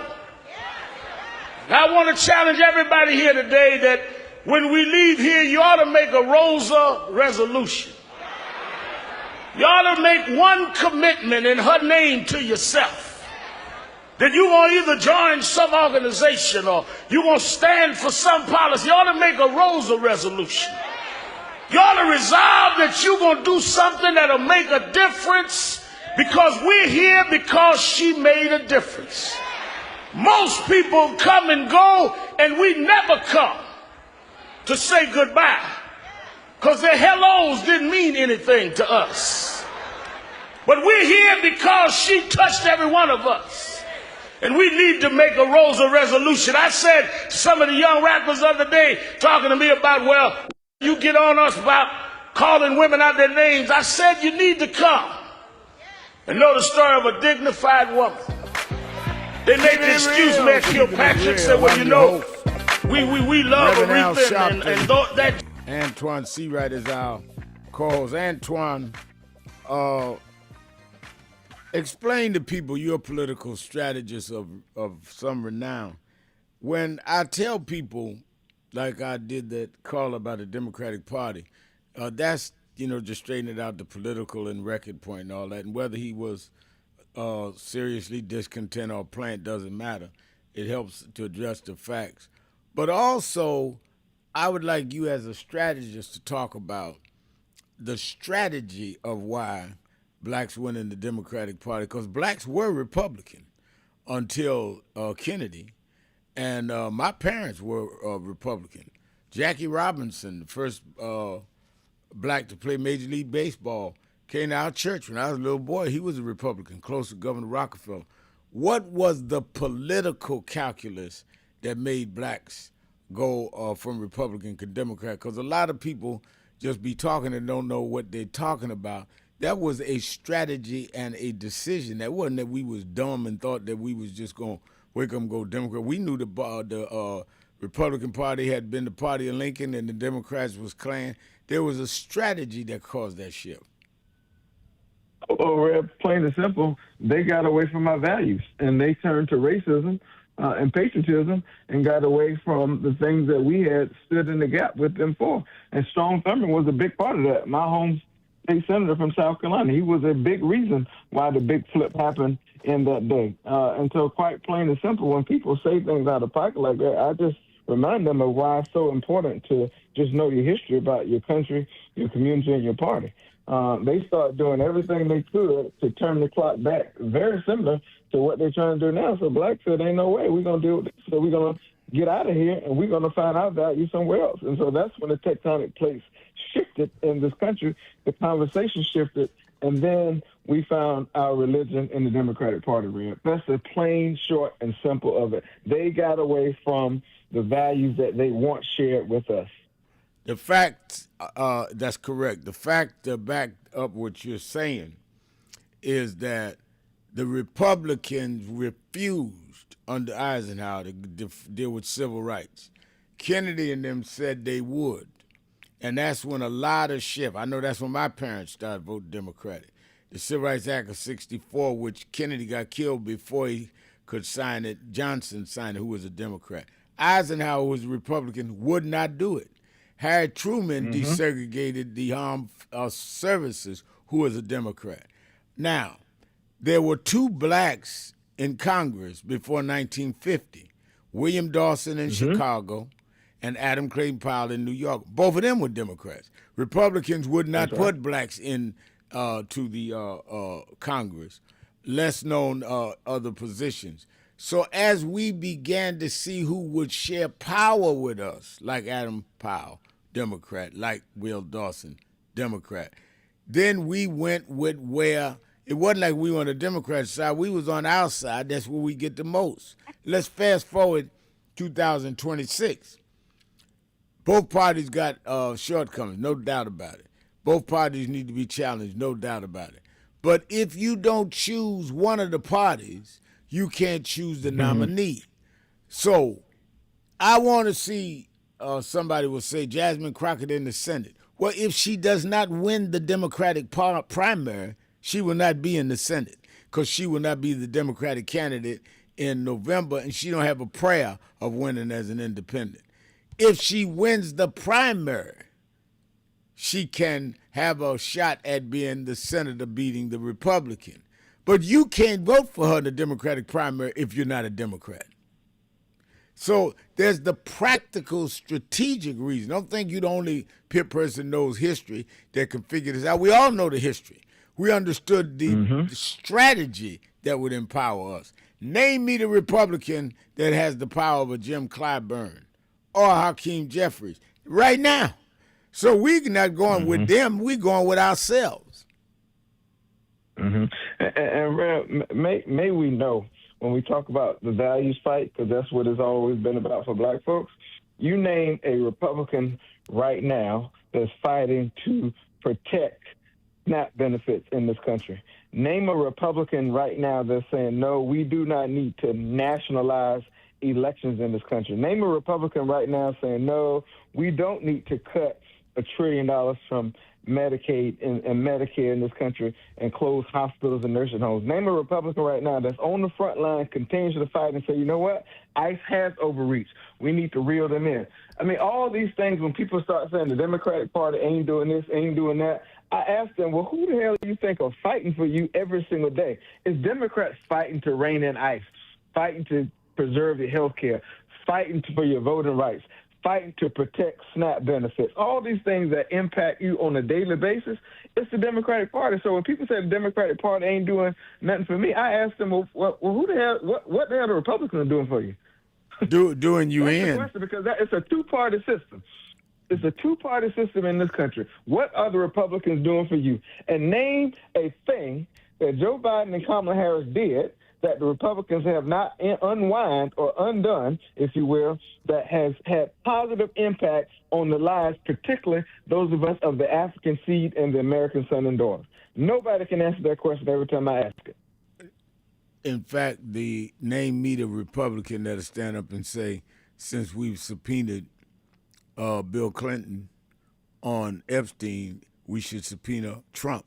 Name one Republicans that have stood up and said that. So, I mean, all the stuff, James Brown had to say it best. It's like a dull knife, just won't cut it. Talking loud, saying nothing. Tricia saying if Representative Crockett loses the primary, she's out of the House seat and out of the Senate race. And that's a loss not only to Texas, but to all of us that care about justice. It's just that simple. We strategic. Let's go back to the phones. I had to have you clear that up, Antoine. Let's go to Spencer in Little Mountain. Spencer. Hey, good afternoon, Al, and your co-host friend. Look, I'm going to bring up an angle I have not heard on your show. Anybody calling in to express this angle. But I'm in my 80s, and what they used to do back in the last part of the 19th century was they would hang a black person out on the crossroads, and that'll settle a lot of stuff. A lot of discussions would stop, okay? But look at this. Let me tell you why Trump is doing what he's doing to the Obamas. He's talking to the world leaders. He ain't talking to nobody in the United States. He letting the world leaders know that if a white man go back and stir up slavery and go at a respectful elected president and a widely respected wife, such as Michelle, this white man is crazy. That's all they want to do. And then look at all the world leaders now. Trump is something else. He got them scared. I'm waiting right now for one thing, and that's what Iran is going to do in settling what Trump is now trying to pull off. That's the reason why he did it to Obama.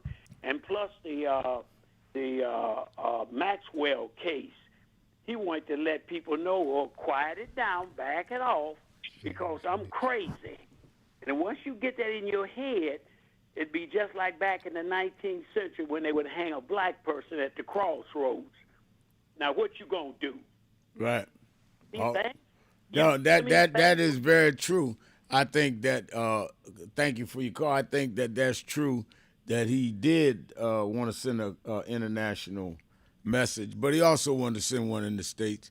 James Mitchell says the Civil Rights Act of 1957 was signed into law by President Dwight Eisenhower. It established the Civil Rights section of the Justice Department. That's correct. And Dwight Eisenhower was a Republican. And they refused in that act to deal with segregation. 1957 was the year after the Montgomery bus boycott, which was in 56 into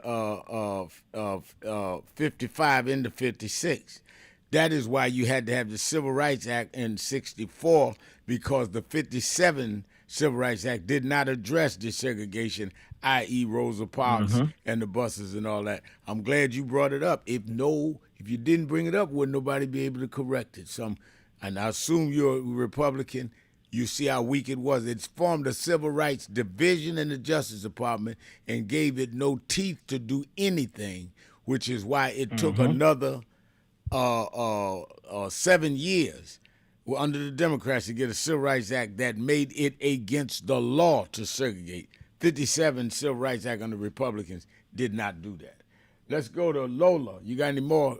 Send them my way. Any more talking points? You can write them on the board or call.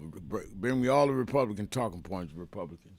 Let's go to Lola in Philadelphia, WURD. Lola. Yes, Reverend Al, how are you? Good to hear your voice. And I wanted to start just by saying, and hello to Mr. Antoine. I wanted to say, Antoine, yes. I wanted to say that, of course, the video is absolutely disgusting and disturbing. The only reason I'm not surprised or shocked that he did it, but the thing is that this man is the president of the United States, and he is the one that has the right to do what he's doing with legislation, firing black women. We're not getting jobs. He has housing, education, and so that's why it's so detrimental. And then I also wanted to say that, his overt racism, he disinvited the black governor from Baltimore, Governor Westmore. He disinvited the farmers, the black farmers from, they had a farmer association meeting up there, all white farmers. He disinvited all the black farmers. So not one black farmer was in that meeting. So he's outright just out over racism is what's, I think, shocking a lot of people in my generation and the people that's younger, because even though they know about racism and we know about Jim Crow and we know that everything that happened, I think this is the first time that they are actually seeing a president. They didn't live through like Nixon and all those other presidents. So they're just seeing the first time that in 2025, 2026, and then in 2016, that this president is doing this. And all this stuff that he's doing is against black people. And like that gentleman said who just called, it was a signal about Obama too. He was also calling former President Obama and his wife that horrible thing, the monkey. But he was signaling that to black people to say to these corporations, they're nothing, they're animals. So don't give them anything. Don't treat them any type of way. You're right. Yeah. You're right. Thank you for your call. Let's take a break. Keeping it real. Sharpton, see right. Be right back. That I want to end. He talked about the dry bones in the valley. I'll tell you that. The only reason that the wind could blow life into the bones is because at some point they had to be connected. If the wind had blown into a disconnected body, it still wouldn't have worked. So before he prophesied to the wind, they had to first get the foot bone to connect to the ankle bone, and the ankle bone to the calf bone, and to the knee bone, and the knee bone to the thigh bone. If we are to prophesy to the wind, we must first connect this body. We must connect Eddie Long to Farrakhan and Cornel West to Elders and Lowry to Sharpton. If we can connect this body, then God will blow the breath of life into our community. But as long as we are disconnected, the wind can't blow because it's blowing on disconnected dry bones. But the good news is that we're the children of people that have been through worse than this, and we're still here. So even though I get despondent, I don't ever get depressed, because I want the world to know you won't beat us, because we're the children of those that took the worst form of slavery and brutality that ever lived, that ever existed. Our parents survived the Middle Passage. Only the strong got here, and then we lost our name, our culture, our religion, and we're still here. But you don't know who we are. We're the children of Chaka Zulu. We're the children of Mary McLeod Bethune. We're the children of Marcus Garvey. We're the children of Martin Luther King. We'll be here. We were first and we'll be last. We know who we are.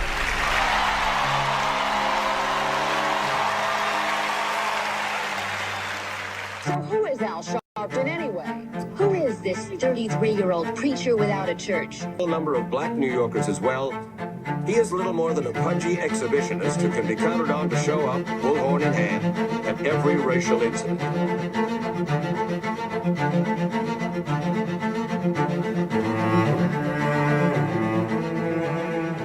I often quote Mark Twain saying, the two most important moments in life is the moment you are born and the moment you find out why you were born. I had a very troubling conversation the other day that prompted me to do this little video. Young man that I've known a while came to me, and he was crushed. I mean, really crushed, because people were criticizing his work. He's in the ministry, but he's also an actor. And he said he couldn't understand why people were jumping all over, criticizing him, trying to find scandalous and derogatory things about him.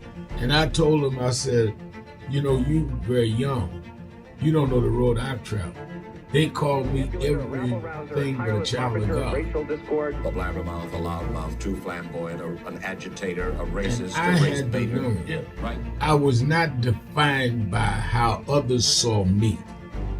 I was defined by how I saw myself and whether I was being true to myself. Some of you watching this don't like me. And it doesn't matter as long as I know what I'm doing and I like me for being real. So I'm doing this video to say to you, whoever you are and whatever you do, you may not be in ministry or social justice, none of this stuff. but don't live your life worried about opposition or people that don't like you. You can turn that around. Use me as an example. The same people that call me a scam artist, a con artist, a sellout, or racial hustler and all, I kept going. And the people I respected started respecting and publicly embracing my work.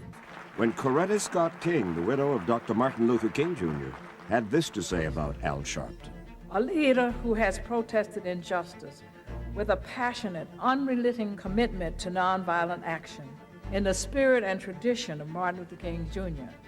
And I am talking about your leader, our leader, the Reverend Al Sharpton. The other thing that hasn't changed is the National Action Network's commitment to fight injustice and inequality here in New York City and across America. And that's not only a testament to Reverend Sharpton, it's a testament to all of you who are here tonight. First and foremost, to Reverend Sharpton.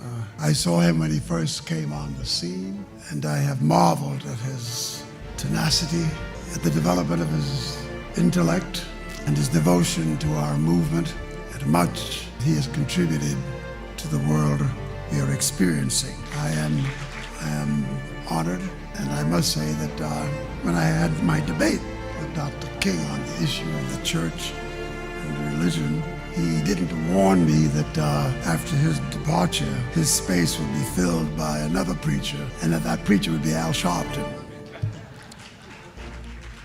All you want in life is people that matter to you to say you did all right. And more important, that you can look in the mirror and say you did all right.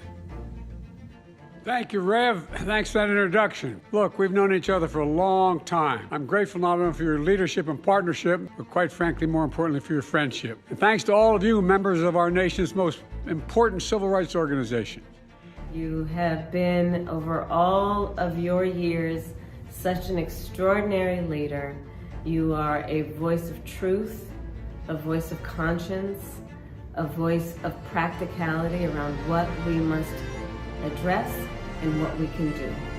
And I thank you so much for your friendship. I remember that most of the youth around Al's age, he was about 12, wanted to be like Connie Hawkins, a great basketball player, legend, or Earl the Pearl, or Clyde Frazier. Al wanted to be like Adam Powell, a powerful preacher with a social justice gospel. He was very close to, at that time, to Reverend William Augustus Jones, powerful preacher and social justice advocate, and Reverend Gardner Taylor State right down the street, and Bishop Washington, whose church he came from, and Reverend Sandy Ray. He wanted to be like these giant preachers. He wanted them to have the edge, however, of the King's social justice dimension. He wanted to be like them, now he's one of them. Perhaps taller than most of them because of the risks he has taken and the reward God has given him with his gift. I remember so well that I first escorted him to jail. He was around 13 years old, with the jail fighting the ANP. He was in the lineage of our struggle. He grew up in it. We didn't just see him on TV one night. He didn't happen. He came bottom up, not top down.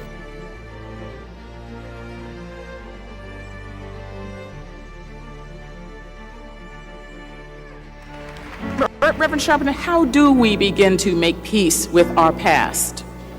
I don't think it's our obligation to make peace with our past. I think it's our obligation to learn from our past and to understand that soon we gonna be the past. I mean, a lot of us act like we gonna be permanent and that the past is the past. If we draw on the strengths of the past and uphold the dignity and the integrity of our people, and then perform it at our highest level in our generation, as Dr. Moss said, that's our obligation. You know, one of the reasons that I've been so concerned about this cultural tone that we're in now is a lot of us have lost the dignity that our community has shown from Jamestown to now. I've questioned some of the artists that no longer sing to uplift us.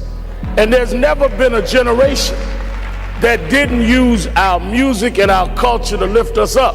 And the excuse is where they say, well, we just want to show what's there. But we never just accepted what was there. We always looked at what was there and looked through it and brought our people the way it needed to be.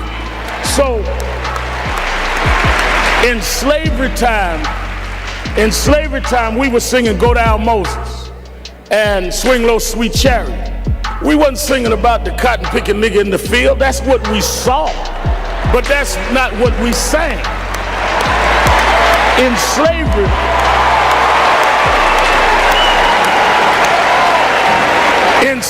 in segregation time, we were singing We Shall Overcome. Ain't gonna let nobody turn me around. We wasn't singing the hoe in the back of the bus. So where is this coming from? And that's what we need to challenge. I wish, all of this about our friend Barack announcing today, I wish Obama had announced here, because Lincoln did not free us. The abolitionist movement freed us. Lincoln accommodated to freedom fighters. He was not a freedom fighter. Kennedy accommodated the king.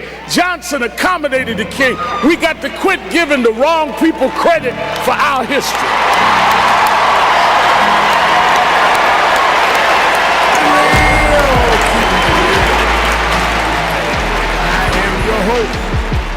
Reverend Al Sharpton, and we have our co-host Antoine Seawright is our co-host. Antoine, give our listeners and viewers the status of where we are in terms of the negotiations around the Affordable Care Act and around ICE funding. We're supposed to have something in 2 weeks. We're almost a week in.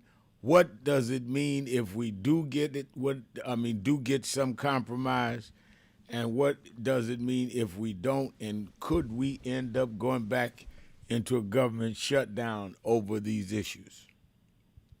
We could certainly end up in a partial government shutdown. I say partial because it would be more of an agency shutdown, meaning the Department of Homeland Security could shut down if Democratic demands are not met. And those demands have been very simple. Quite frankly, ICE agents wearing body cams. They must have identification, unmasked. They cannot enter into businesses or homes without a warrant. And then just a real sense of accountability at the agency is what Democrats have asked for. Most of those demands, the leaders in the Republican Party have said, no way, Jose. So we are likely headed towards a big showdown that could end up in a shutdown. And while that's happening, Reverend Al, on February 1st, the U.S. Department of Agriculture announced some changes to SNAP benefits in this country and how you can apply and how you can continue to have them. For an example, veterans and seniors are now required to have a work requirement of a certain amount of hours per month. I forget the number. So that means that people who have served this country and put their life on the line, the so-called Patriot Party, is now saying you must work a certain amount of hours per month to get your benefits. For our seniors who've earned the right in many ways to receive those benefits, who can't afford to live because of this Republican majority, they're now saying you have to work a certain amount of hours in order to receive those benefits. As it relates to the Affordable Care Act subsidies, those subsidies have not been increased. As one major healthcare CEO told me over the weekend, America is really going to feel the cliff around March or April, because that's when most of the plans start to take effect, and that's when people start using those plans. And so we're going to see a real cliff with hospitals, nursing homes, rehab facilities, and people just general care when it comes to the healthcare industry.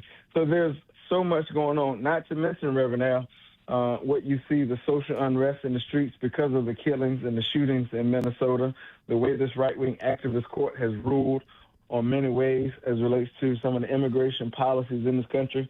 And as I said in the earlier hour, an internal DHS report, internal, meaning their report, has said that out of the 400,000 people ICE has arrested, less than 14% have no criminal history. And so all this big talk from President Trump and Vice President Vance about we're getting the bad guys out, we're going to arrest the most extreme people in this country and get them out, Well, that has not been the case according to their own research. And so all the fluff and game to get elected and to move the country from a red meat perspective has been just that, fluff and game to this point. And as a result, 12 people shot, 5-year-old arrested in handcuffs, 2 people executed on camera, and quite frankly, U.S. citizens being treated like second-class citizens and denied the right of due process. Let's go back to the phone. Let's go to one of the best activists I know in the country, the Princess of Chicago, Sister Pam. Pam, you're keeping it real with Sharpton and C-Ray. Thank you so much, Reverend Sharpton. I appreciate it. And hello to you, Antoine. I hope everything is well. Overall, I am well, but, still upset and still fighting. First, let me just say this to those out there, Reverend Sharpton. Every year I've been saying that I wanted to get to your conference, and now I'm in a position that I probably won't be able to because I'm helping to facilitate and coordinate some illnesses with 2 family members who are suffering from serious illnesses. And I only say that to tell people, make the plan and just do it. Because I kept putting it off. You always think next year. And so now I'm at a point where it would be difficult for me to do that, but I'm always encouraging other people, and I will be sending a donation, Reverend Sharpton, to make sure maybe someone else can go. I appreciate it. So, but I just wanted to tell people that just go, make plans and just go. And so one of the things we're doing for people like you that can't come and send a donation, we're doing this HBCU tour, and I've done about 3 cities. They're doing, I think they're in the 12th city. I rejoin them next week, and we're sponsoring some of the students from the HBCUs to the conference, covering their travel and their hotel and all, because we don't want the fact that students don't have money for them not to go, and some of the HBCUs can help sponsor. Some don't have a budget for it, and we're going to compensate that so we have a lot of younger students at the conference. We have our own youth departments in each chapter, but I want to bring in some young people that are not in NAN to be part of the conference. Well, my donation is forthcoming. Make sure you give it to the youth. Speaking of the youth, and this is addressed to you, Antoine, isn't it outrageous that we're not going to leave a legacy of freedom and resources, decency and democracy to our young people? That is the tragedy of this. When you hear people talk about they're supporting the Republicans or, they're down with the adjudicated rapists in the White House, we won't leave a legacy of what you, Reverend Jackson, and many, many others in organizations left a legacy of us. Freedom, representation. Now, we're not saying that the Democratic Party is perfect, but it is a far cry from what the Republican Party is now. And Reverend Sharpton, when you ran for president, I remember, I think you said, and I'm paraphrasing, that you were going to ride this donkey all the way home. That's right. You said it right. And that makes, okay, and right, Antoine, that makes sense to me. If we came out and voted in the numbers that we have, we would take this party over. And whatever we demanded, we would get. And I don't know why people don't see it like that, but that's how I see it. Because a lot of us, Pam, think emotionally and not strategically. I ran in 2004, and you're right, at my keynote speech at the Democratic Convention, I said that the Republicans wouldn't help us. The elephant sat on us, so therefore we decided we'd ride this donkey as far as it would take us. And that didn't mean that we was going to be donkeys. We riding a donkey. And the next cycle, Antoine, 2008, I ran in 2004, Barack Obama ran. I supported Obama over my home state senator, Hillary Clinton. Everybody in New York said you done lost your mind. You got to live with the Clintons. But I was not going to be part of stopping a brother like some blacks went against me. And he won the nomination and went on to win the presidency as a Democrat. Now, it took a lot of the Democratic Party machinery and all, ended up going into Obama. Did we make it permanent? No. But it's the first time we had a real grip like that and began to have chairmen and all, people like Clyburn and them cemented that. This is about who is going to share and be in the power equation. This is not about emotions. There are plenty of Democrats I can't stand. Like I said, I spent more of my career marching on Democrats than Republicans. But the strategy is to get something done. When families come to me, whether it be Trayvon or back in the day Howard Beach or now George Floyd or whoever, they want justice. They do not want to hear, well, I don't like the Democrats. They don't care who you like. Can you get some justice for us? And Central Park 5, when Donald Trump took out those ads to have them boys killed, it was Democrats that was going to execute those boys. Koch was the mayor. Mario Cuomo was the governor. So we cannot get caught up in foolishness. Pam, I'm going to hold you over because we need to finish this. We got to stop thinking emotionally and start thinking strategically. Let's take a break. We'll be right back. Keeping it real. Sharpton. See right. Be right back. Welcome back, everybody. My next guest is a TV and radio personality. He's an activist and the author of a new book, The Rejected Stone, Al Sharpton and the Path to American Leadership. Please welcome my friend, Reverend Al Sharpton.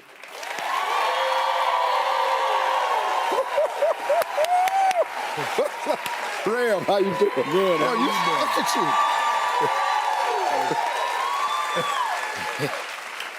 How you doing, man? I'm good. How are Boy, you? you getting sharper and sharper. No, I'll try to be like you. Man, I'm trying to get my weight together, man. You look good. How much weight have you lost? All told, about 120 pounds. That's been great, man. I'm gonna get into this book, but I gotta tell you, man, I really do appreciate your stand for the small man. I think it's the common man that has really connected with you over the years, and the common cause, I think, has been very, very effective. Well, thank you. That's what my ministry is all about. Yeah. You have to know in life what your passion is, what gets you up in the morning. Mm-hmm. And that's my passion. And I once you lose it, you should get out of it and do something else. Right. Now, it's been 10 years since your last book. Why is this one really important to you at this point? You know, people stop me all over wherever I'm traveling and say to me, you've changed so much. You've gone radio now, TV every day. Your National Action Network has gotten formidable. You go to the White House, and you lost a lot of weight. How did you transform yourself? I want to go to the next level in my life. And I thought about it. I said, rather than just talk politics, I want to write a book about how anybody, any race, any religion, can transform themselves and go to the next step in life and not be afraid to do it, because you can do it. Right. And I'm a billboard of that. Right, exactly. Just like me, Reverend Al Sharpton has some principles that he lives by, characteristics of being a leader. So what's the first principle that you say makes a person a leader? You have to first decide where you're going. You know, most people never arrive because they don't have a destination. If you go to the airport, first thing you have to decide is where you're going. You can't even price the ticket, get through security nowhere if you're not going anywhere. Right. And we hang out in the airports of life. That's the first thing you have to do. Second, you can't be afraid to think big and be big. We all are born a certain race, certain, economic class.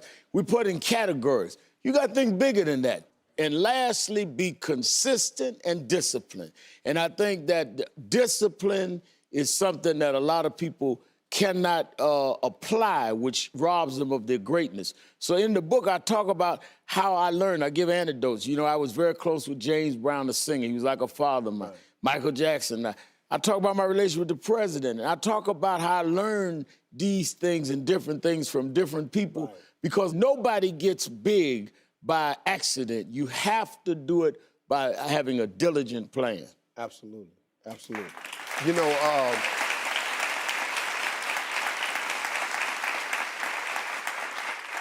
it's that thinking big part that stops a lot of people because they see themselves in their environment only. You know, my mother, when I was small, used to bring home travel magazines. Mm-hmm. And my father didn't understand, why you buying all these travel magazines? We ain't got no money to go to these places. She said, it's for Steve now, the kids, because I want them to see other places, because one day they will be able to go. And I saw Aruba. I was snorkeling in the Barrier Reef at 9. No money to get there, but it was them making me see it. You know, the rejected stone comes from the Bible. The rejected stone to be the cornerstone. We've all been rejects, whether in our homes, whether in our jobs, whether in our life. And what I've learned is you can be the biggest reject in the world. Media used to demonize me. But if you learn to embrace and accept yourself, then soon the world will have to join your embrace. So I found I couldn't be somebody else. So I fell in love with Al Sharpton. I've been the president, chairman of the board, secretary, and only member of the Al Sharpton fan club. But we made it. Well, I'll tell you what, you got another fan in me, my friend, because you have taught me so many things, and you have come to my aid in some really dark moments. I thank you for your friendship. Thank you. And listen to me, folks, for more about his principles on leadership, all you got to do is pick up his new book. It's called The Rejected Stone. I think there's some information in there for anybody that's trying to make it, okay? Make sure you pick up a copy. We'll be right back. Reverend Al Sharpton, everybody. We have a short visit today, so we just wanted to greet you all and thank you for allowing us in. Yes, sir. We was here. They were on the plantation. Our family was on the plantation. Wow. And that's, of course, that's the slave house. That's one of the slave houses. Sir, it's been 13 years. That's right. Good to How see you been? Doing fine. Good.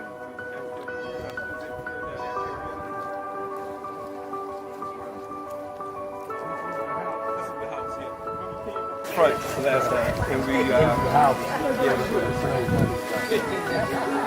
Alexander Sharpton.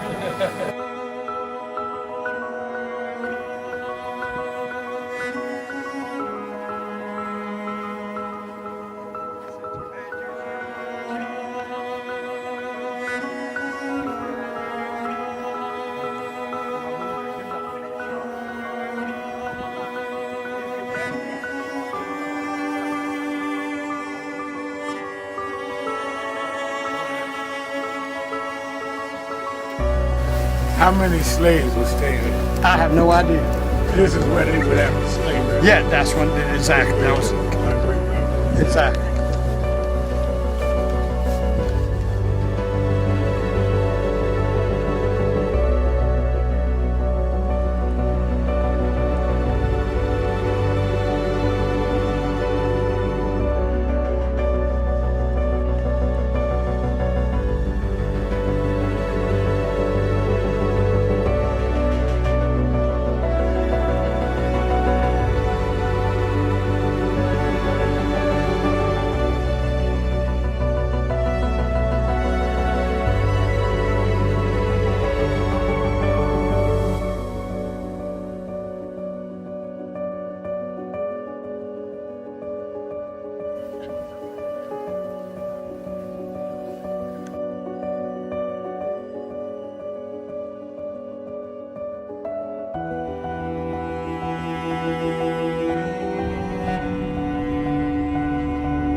The two people that most influenced my life were from South Carolina, James and Jesse. Jesse right up the road with me. I went for his mother's funeral. Jesse walked me to my mother's casket. Wow. To South Carolina. That's the balance of my life, James and Jesse. Yeah. Civil rights, shoulders. But also where your people from too. Literally. Yeah, right. And when I knew Jesse was from James, you know, I started president. Yeah. And James had died before I knew about him in South Carolina. Oh, really? Yeah. James died December 25th. He died Christmas Day, 06. And they came to do the story February of 07. They came in January. His daughter swear that was his daddy and him and pushing the information out. Wow. And I called Jesse and told me, you know that my great-grandfather was a slave about 45, because Greenville right up to I-20. He said, I told you we was connected. That's why you got to listen to me. But that I want to end. He talked about the dry bones in the valley. I'll tell you that. The only reason that the wind could blow life into the bones is because at some point they had to be connected. If the wind had blown into a disconnected body, it still wouldn't have worked. So before he prophesied to the wind, they had to first get the foot bone to connect to the ankle bone, and the ankle bone to the calf bone, and to the knee bone, and the knee bone to the thigh bone. If we... Reverend Al Sharpton, Antoine Seawright is our co-host. Let's go back to Pam. Go ahead, Pam. Thank you, Reverend Sharpton. I'm here, and thank you for holding me over. So now, Antoine, I want to pull on your expertise really quickly. I know time, there are other callers. The Democratic Party strategy. Now, we just had the young man in Texas who won a Republican seat. Is that correct? Because I think he was correct. Right. Okay, he was just, okay. So I'm asking about the strategy because, one, I think it should be that they're going to repeal this big, nasty bill. Now, what do you think about that? I'm asking your opinion. That they should talk about repealing it. Next, why not show physically through some charts or whatever about the amount of money that is being grifted from taxpayers, but also wasted just in agencies, but also through these frivolous lawsuits that he continues to file, so the grift. So why not every day talk about the tax dollars that are being wasted and also the increase to the national debt? Now, and the reason I'm stating this is because the Republicans always want to talk about finance and financial accountability, and clearly this administration has run amok. So those are some of the things I'm asking you. And then lastly, Antoine, with your expertise, I would ask you to, in the Democratic Party, Reverend Sharpton, to at least talk to and meet with Mr. Greg Palast, because his information says that almost 4 million people were purged and prevented from voting in 2024 in the presidential election. Now, I know many more did not vote, Antoine, and I'm aware of that, and I'm trying to look at those numbers. But I wish the Democratic Party, Reverend Sharpton, would at least sit and talk with him to look over those numbers and those strategies. Because what my concern is, Antoine, is that the more we have in a large voter turnout, the more this rogue Republican Party will then increase the number of people that they purge and that they stop at the polls, try to suppress the vote at the polls. So I'm just asking about those three things as strategies. And what else do you see? Because I know affordability is on the table. And I like that message because that is important. But at some point, we have to talk about the morality of what's happening.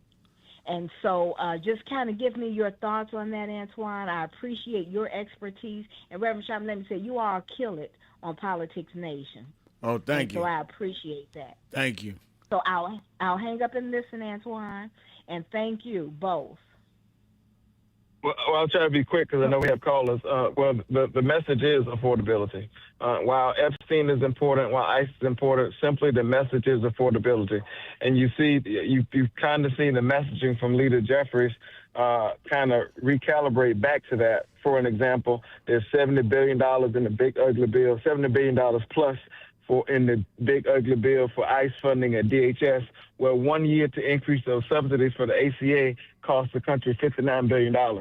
So, and you heard the line from the leader on MSNBC and on CNN.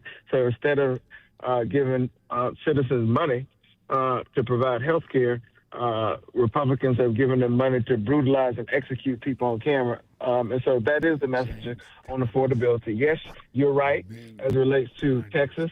We won a special election in Texas. A Senate seat in Texas is about equivalent to 2 or 3 congressional districts. So that's a big territory and deep Republican territory.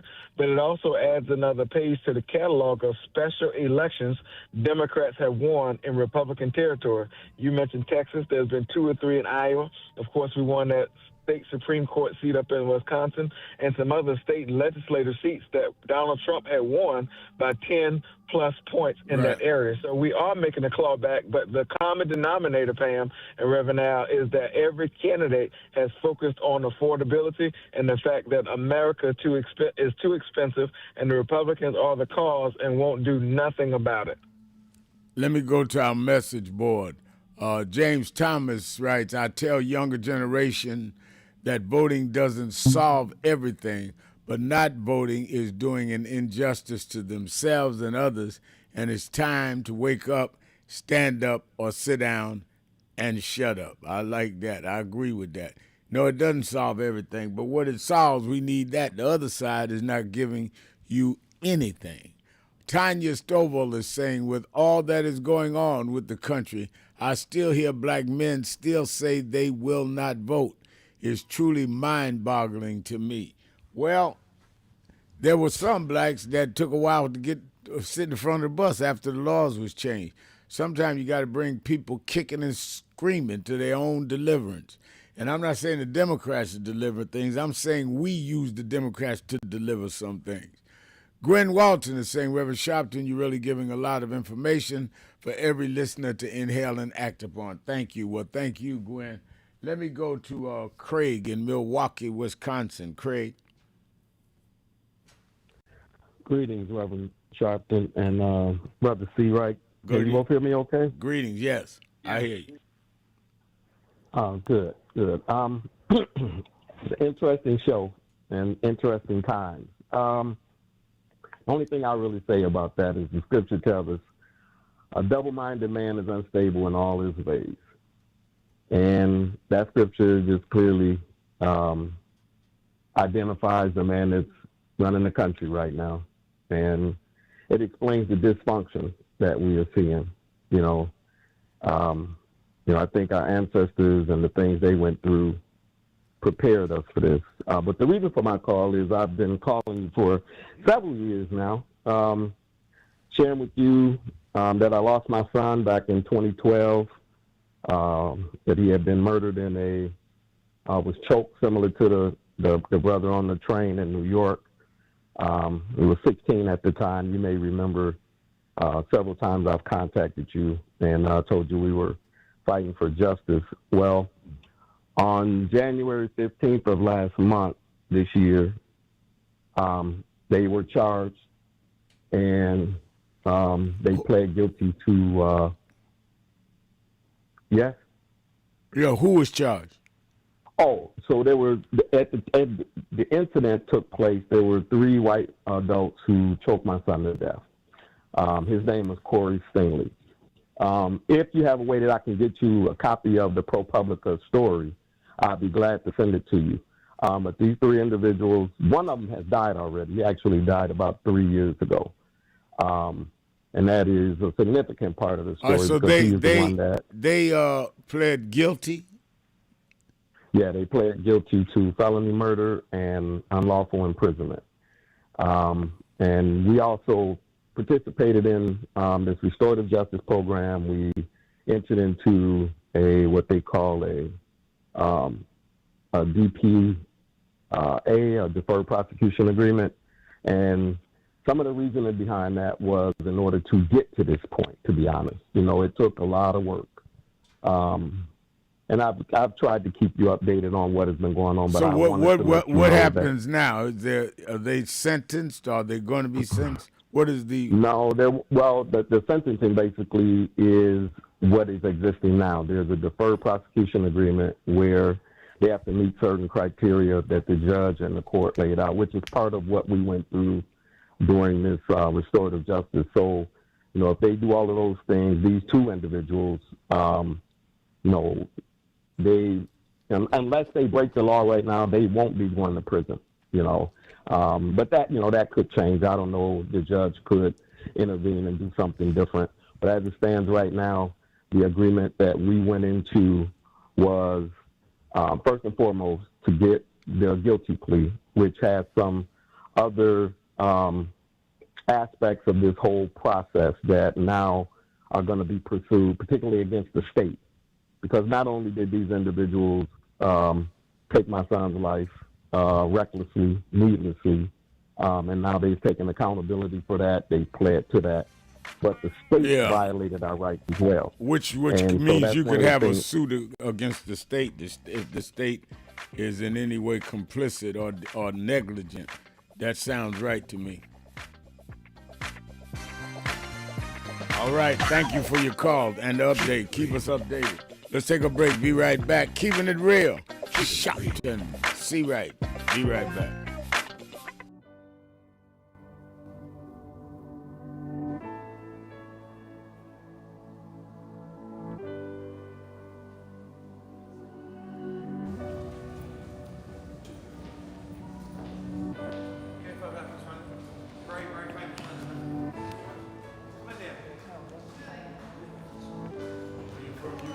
London, yeah. We've got many problems there. We need you over our side. Yeah, you're invited anytime, please. Whenever you want to come. There we go. Guys! What's up, Doc?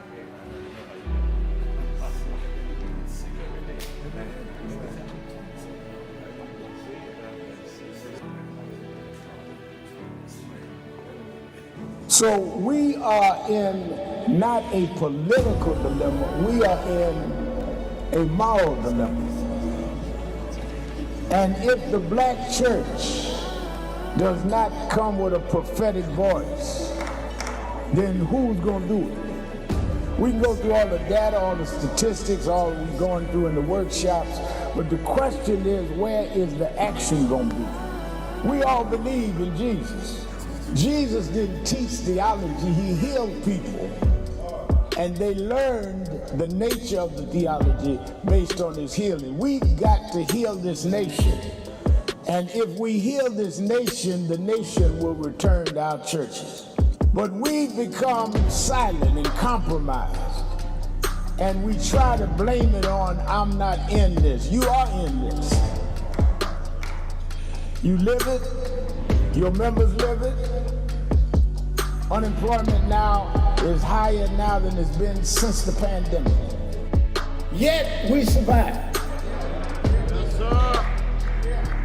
There's no history in the world of any people that went through the kind of psychological, cultural, and physical slavery like blacks did in America. The only reason we're still here is because of our faith. We had no external strength. We had an internal strength. And it was the God that we were taught by our mamas and grandmamas that brought us through.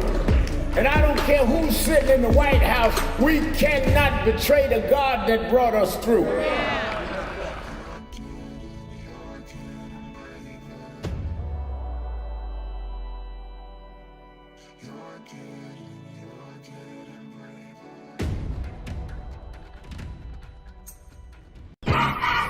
I want to talk to you. I want to talk to you. Just brave.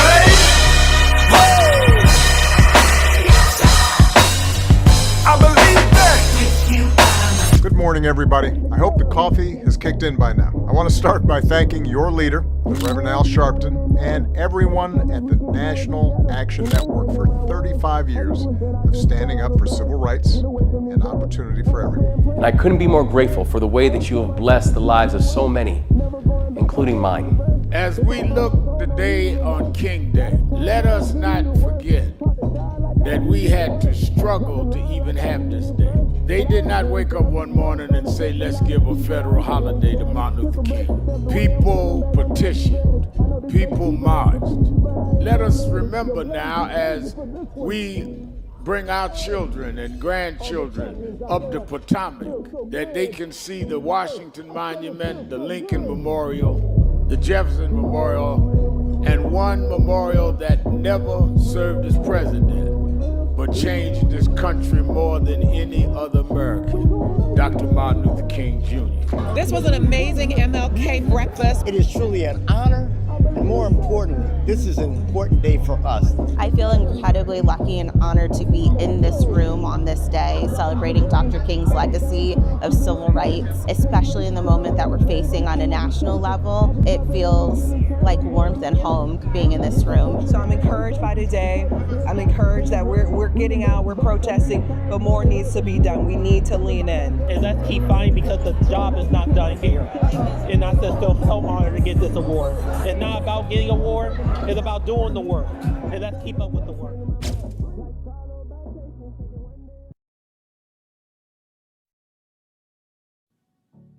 Hi, this is Reverend Al Sharpton for the month of February, Black History Month. The Saturday Action Rally will be at Mother AME Zion Church, 137th Street, between Lenox and 7th Avenues from 9 a.m. to 11 a.m. We're glad as we transition into our new headquarters. Our 4 Saturdays of Black History Month, we'll be doing those rallies at Mother AME Zion. Stand on historic ground, holy ground, where Frederick Douglass spoke, where Madam C.J. Walker was funeralized, where Sojourner Truth had a Underground Railroad come through. I'm so excited about being there as it prepares us to move on to our new headquarters. Let's go back and stand on the rock that our people stood on for decades.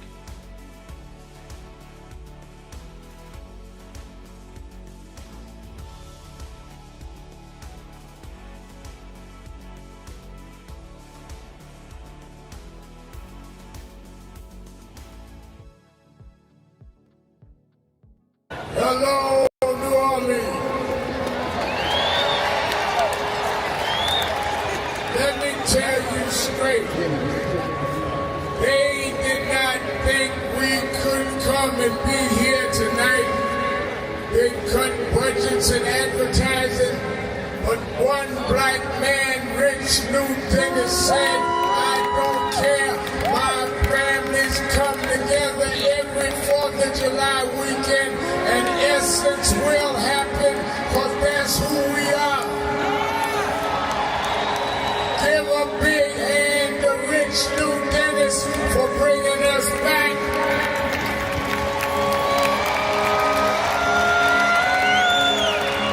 Why do we come?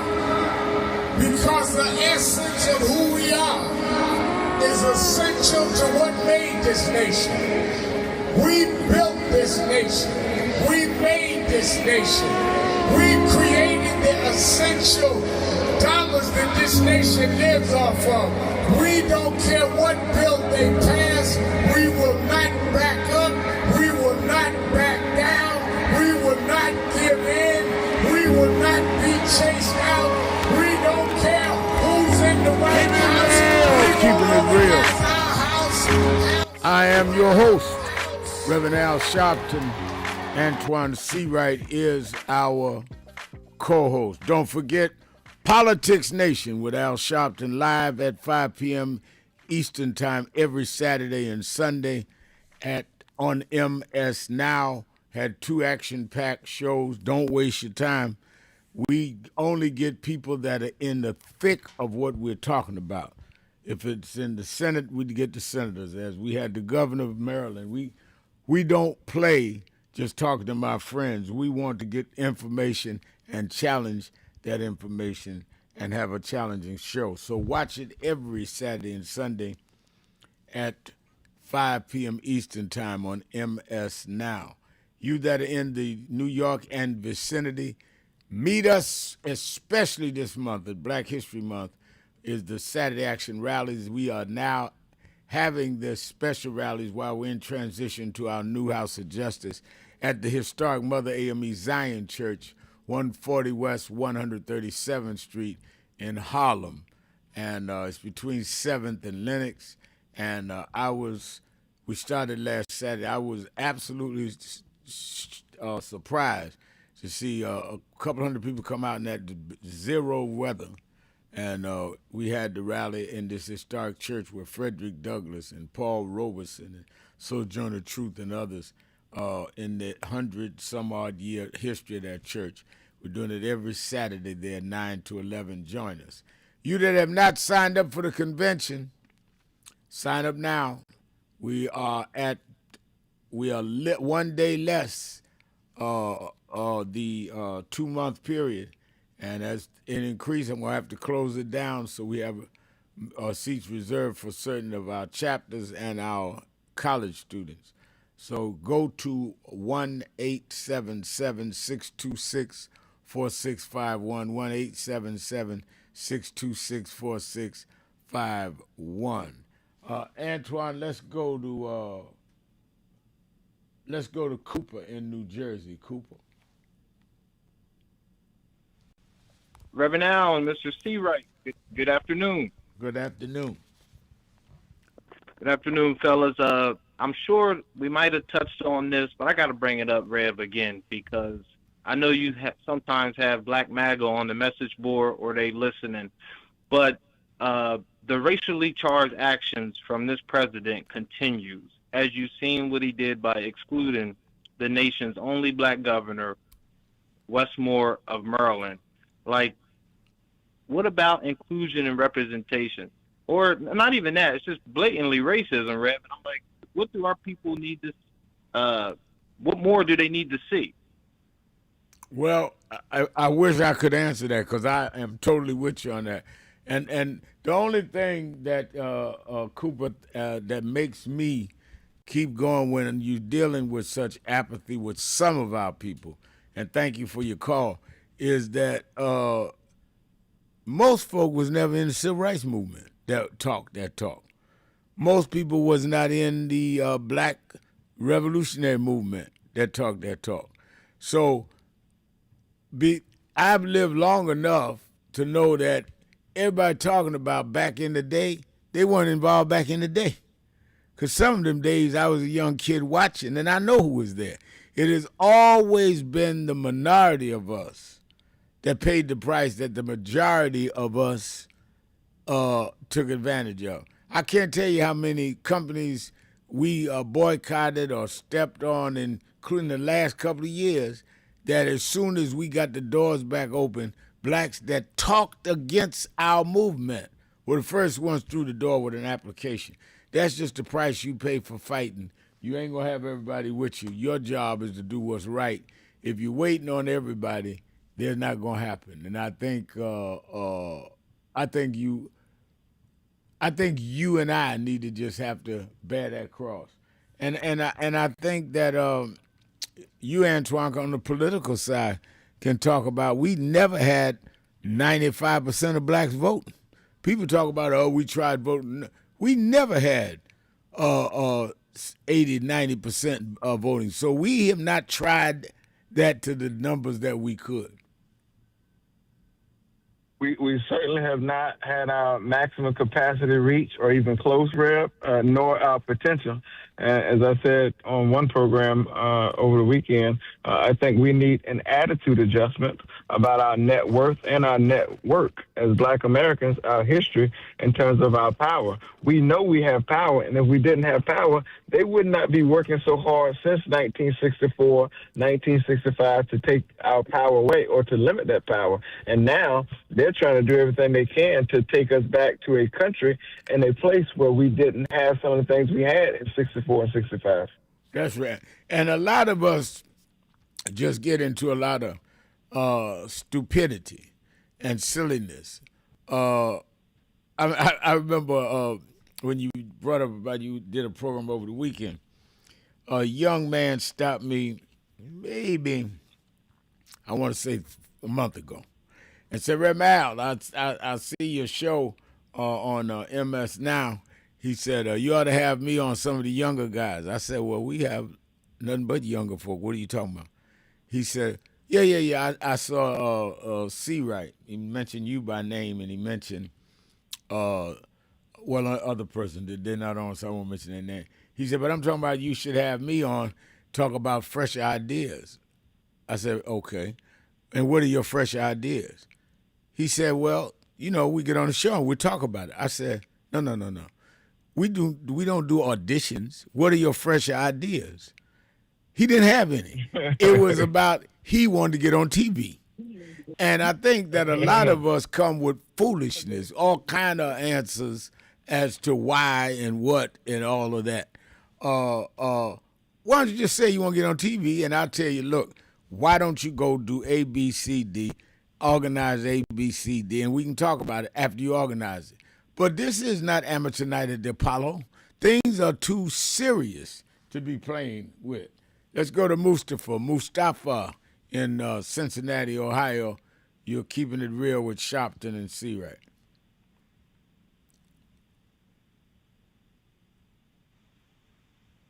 Is Mustafa there? I got him up here. Is it? Hello? Right here. Good afternoon. Yes, sir. Good afternoon. Good afternoon. Yes, sir. Yeah, I saw that complete video that the Trump administration put out. I don't think Donald Trump sat back a couple hours and put this out himself. Nonetheless, the staff should have known the racial overtones it would bring. I was trying to be empathetic and put myself in their shoes. And I asked some white coworkers what were their thoughts once they saw it. Younger whites oftentimes feel that, there's no racism. Like me, they haven't heard the crack of the whip, let alone the sting of the lash. Me growing up in segregated Chicago in the 60s and 70s, I heard that crack of the whip. So I know the racial overtones. But many young whites and oftentimes black people don't feel the offense of that. Let me have your thoughts. Well, my thoughts are that I totally disagree with the whites you're talking to. First of all, there is a history of calling blacks apes, period, end of story. So they intentionally did that. And you can't, if all you have to do, Mustafa, is if we had done the same video about the stereotypes negative on any other ethnic group in this country that was white, when Obama was in, they would have had him up for impeachment. That's all you got to do is say, fine. So if Obama had done this on a video and it fit into a depiction against Irish, Italian, Jews, whoever, facing their stereotypes, it would have been all right with you. And that would have been absolutely unthinkable. So why is it different rules for us? Secondly, if anybody thinks, I've dealt with the last 5 presidents. Bush, I did the education tour with Clinton. Bush Jr., I did the education tour. Clinton, Obama, Biden, and I've wrestled with Trump. 5.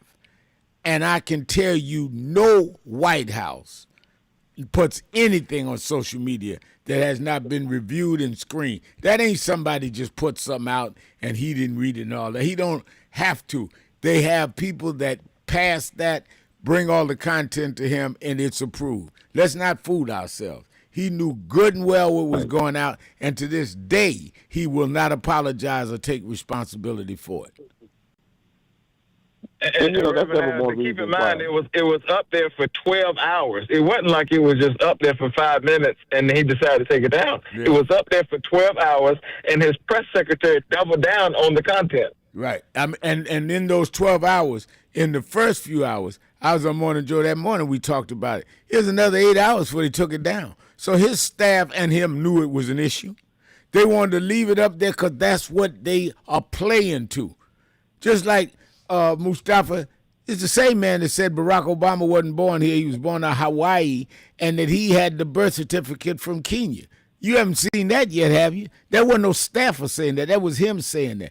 He has always played the race card. He's not one of us. They're not one of us, because that appeals to certain people, and he tries to go for that appeal. And fine. Just make sure that we're clear what we're dealing with.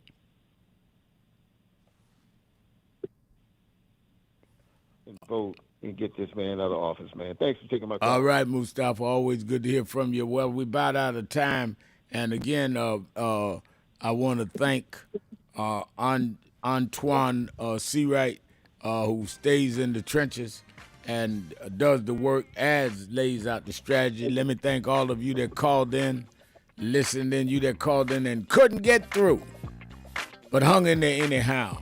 Remember, whatever you do, wherever you go, however you feel, tell somebody, tell anybody, tell everybody. Reverend Al told you personally, keep it real. Keep it real. Keep it real. Talk to you tomorrow.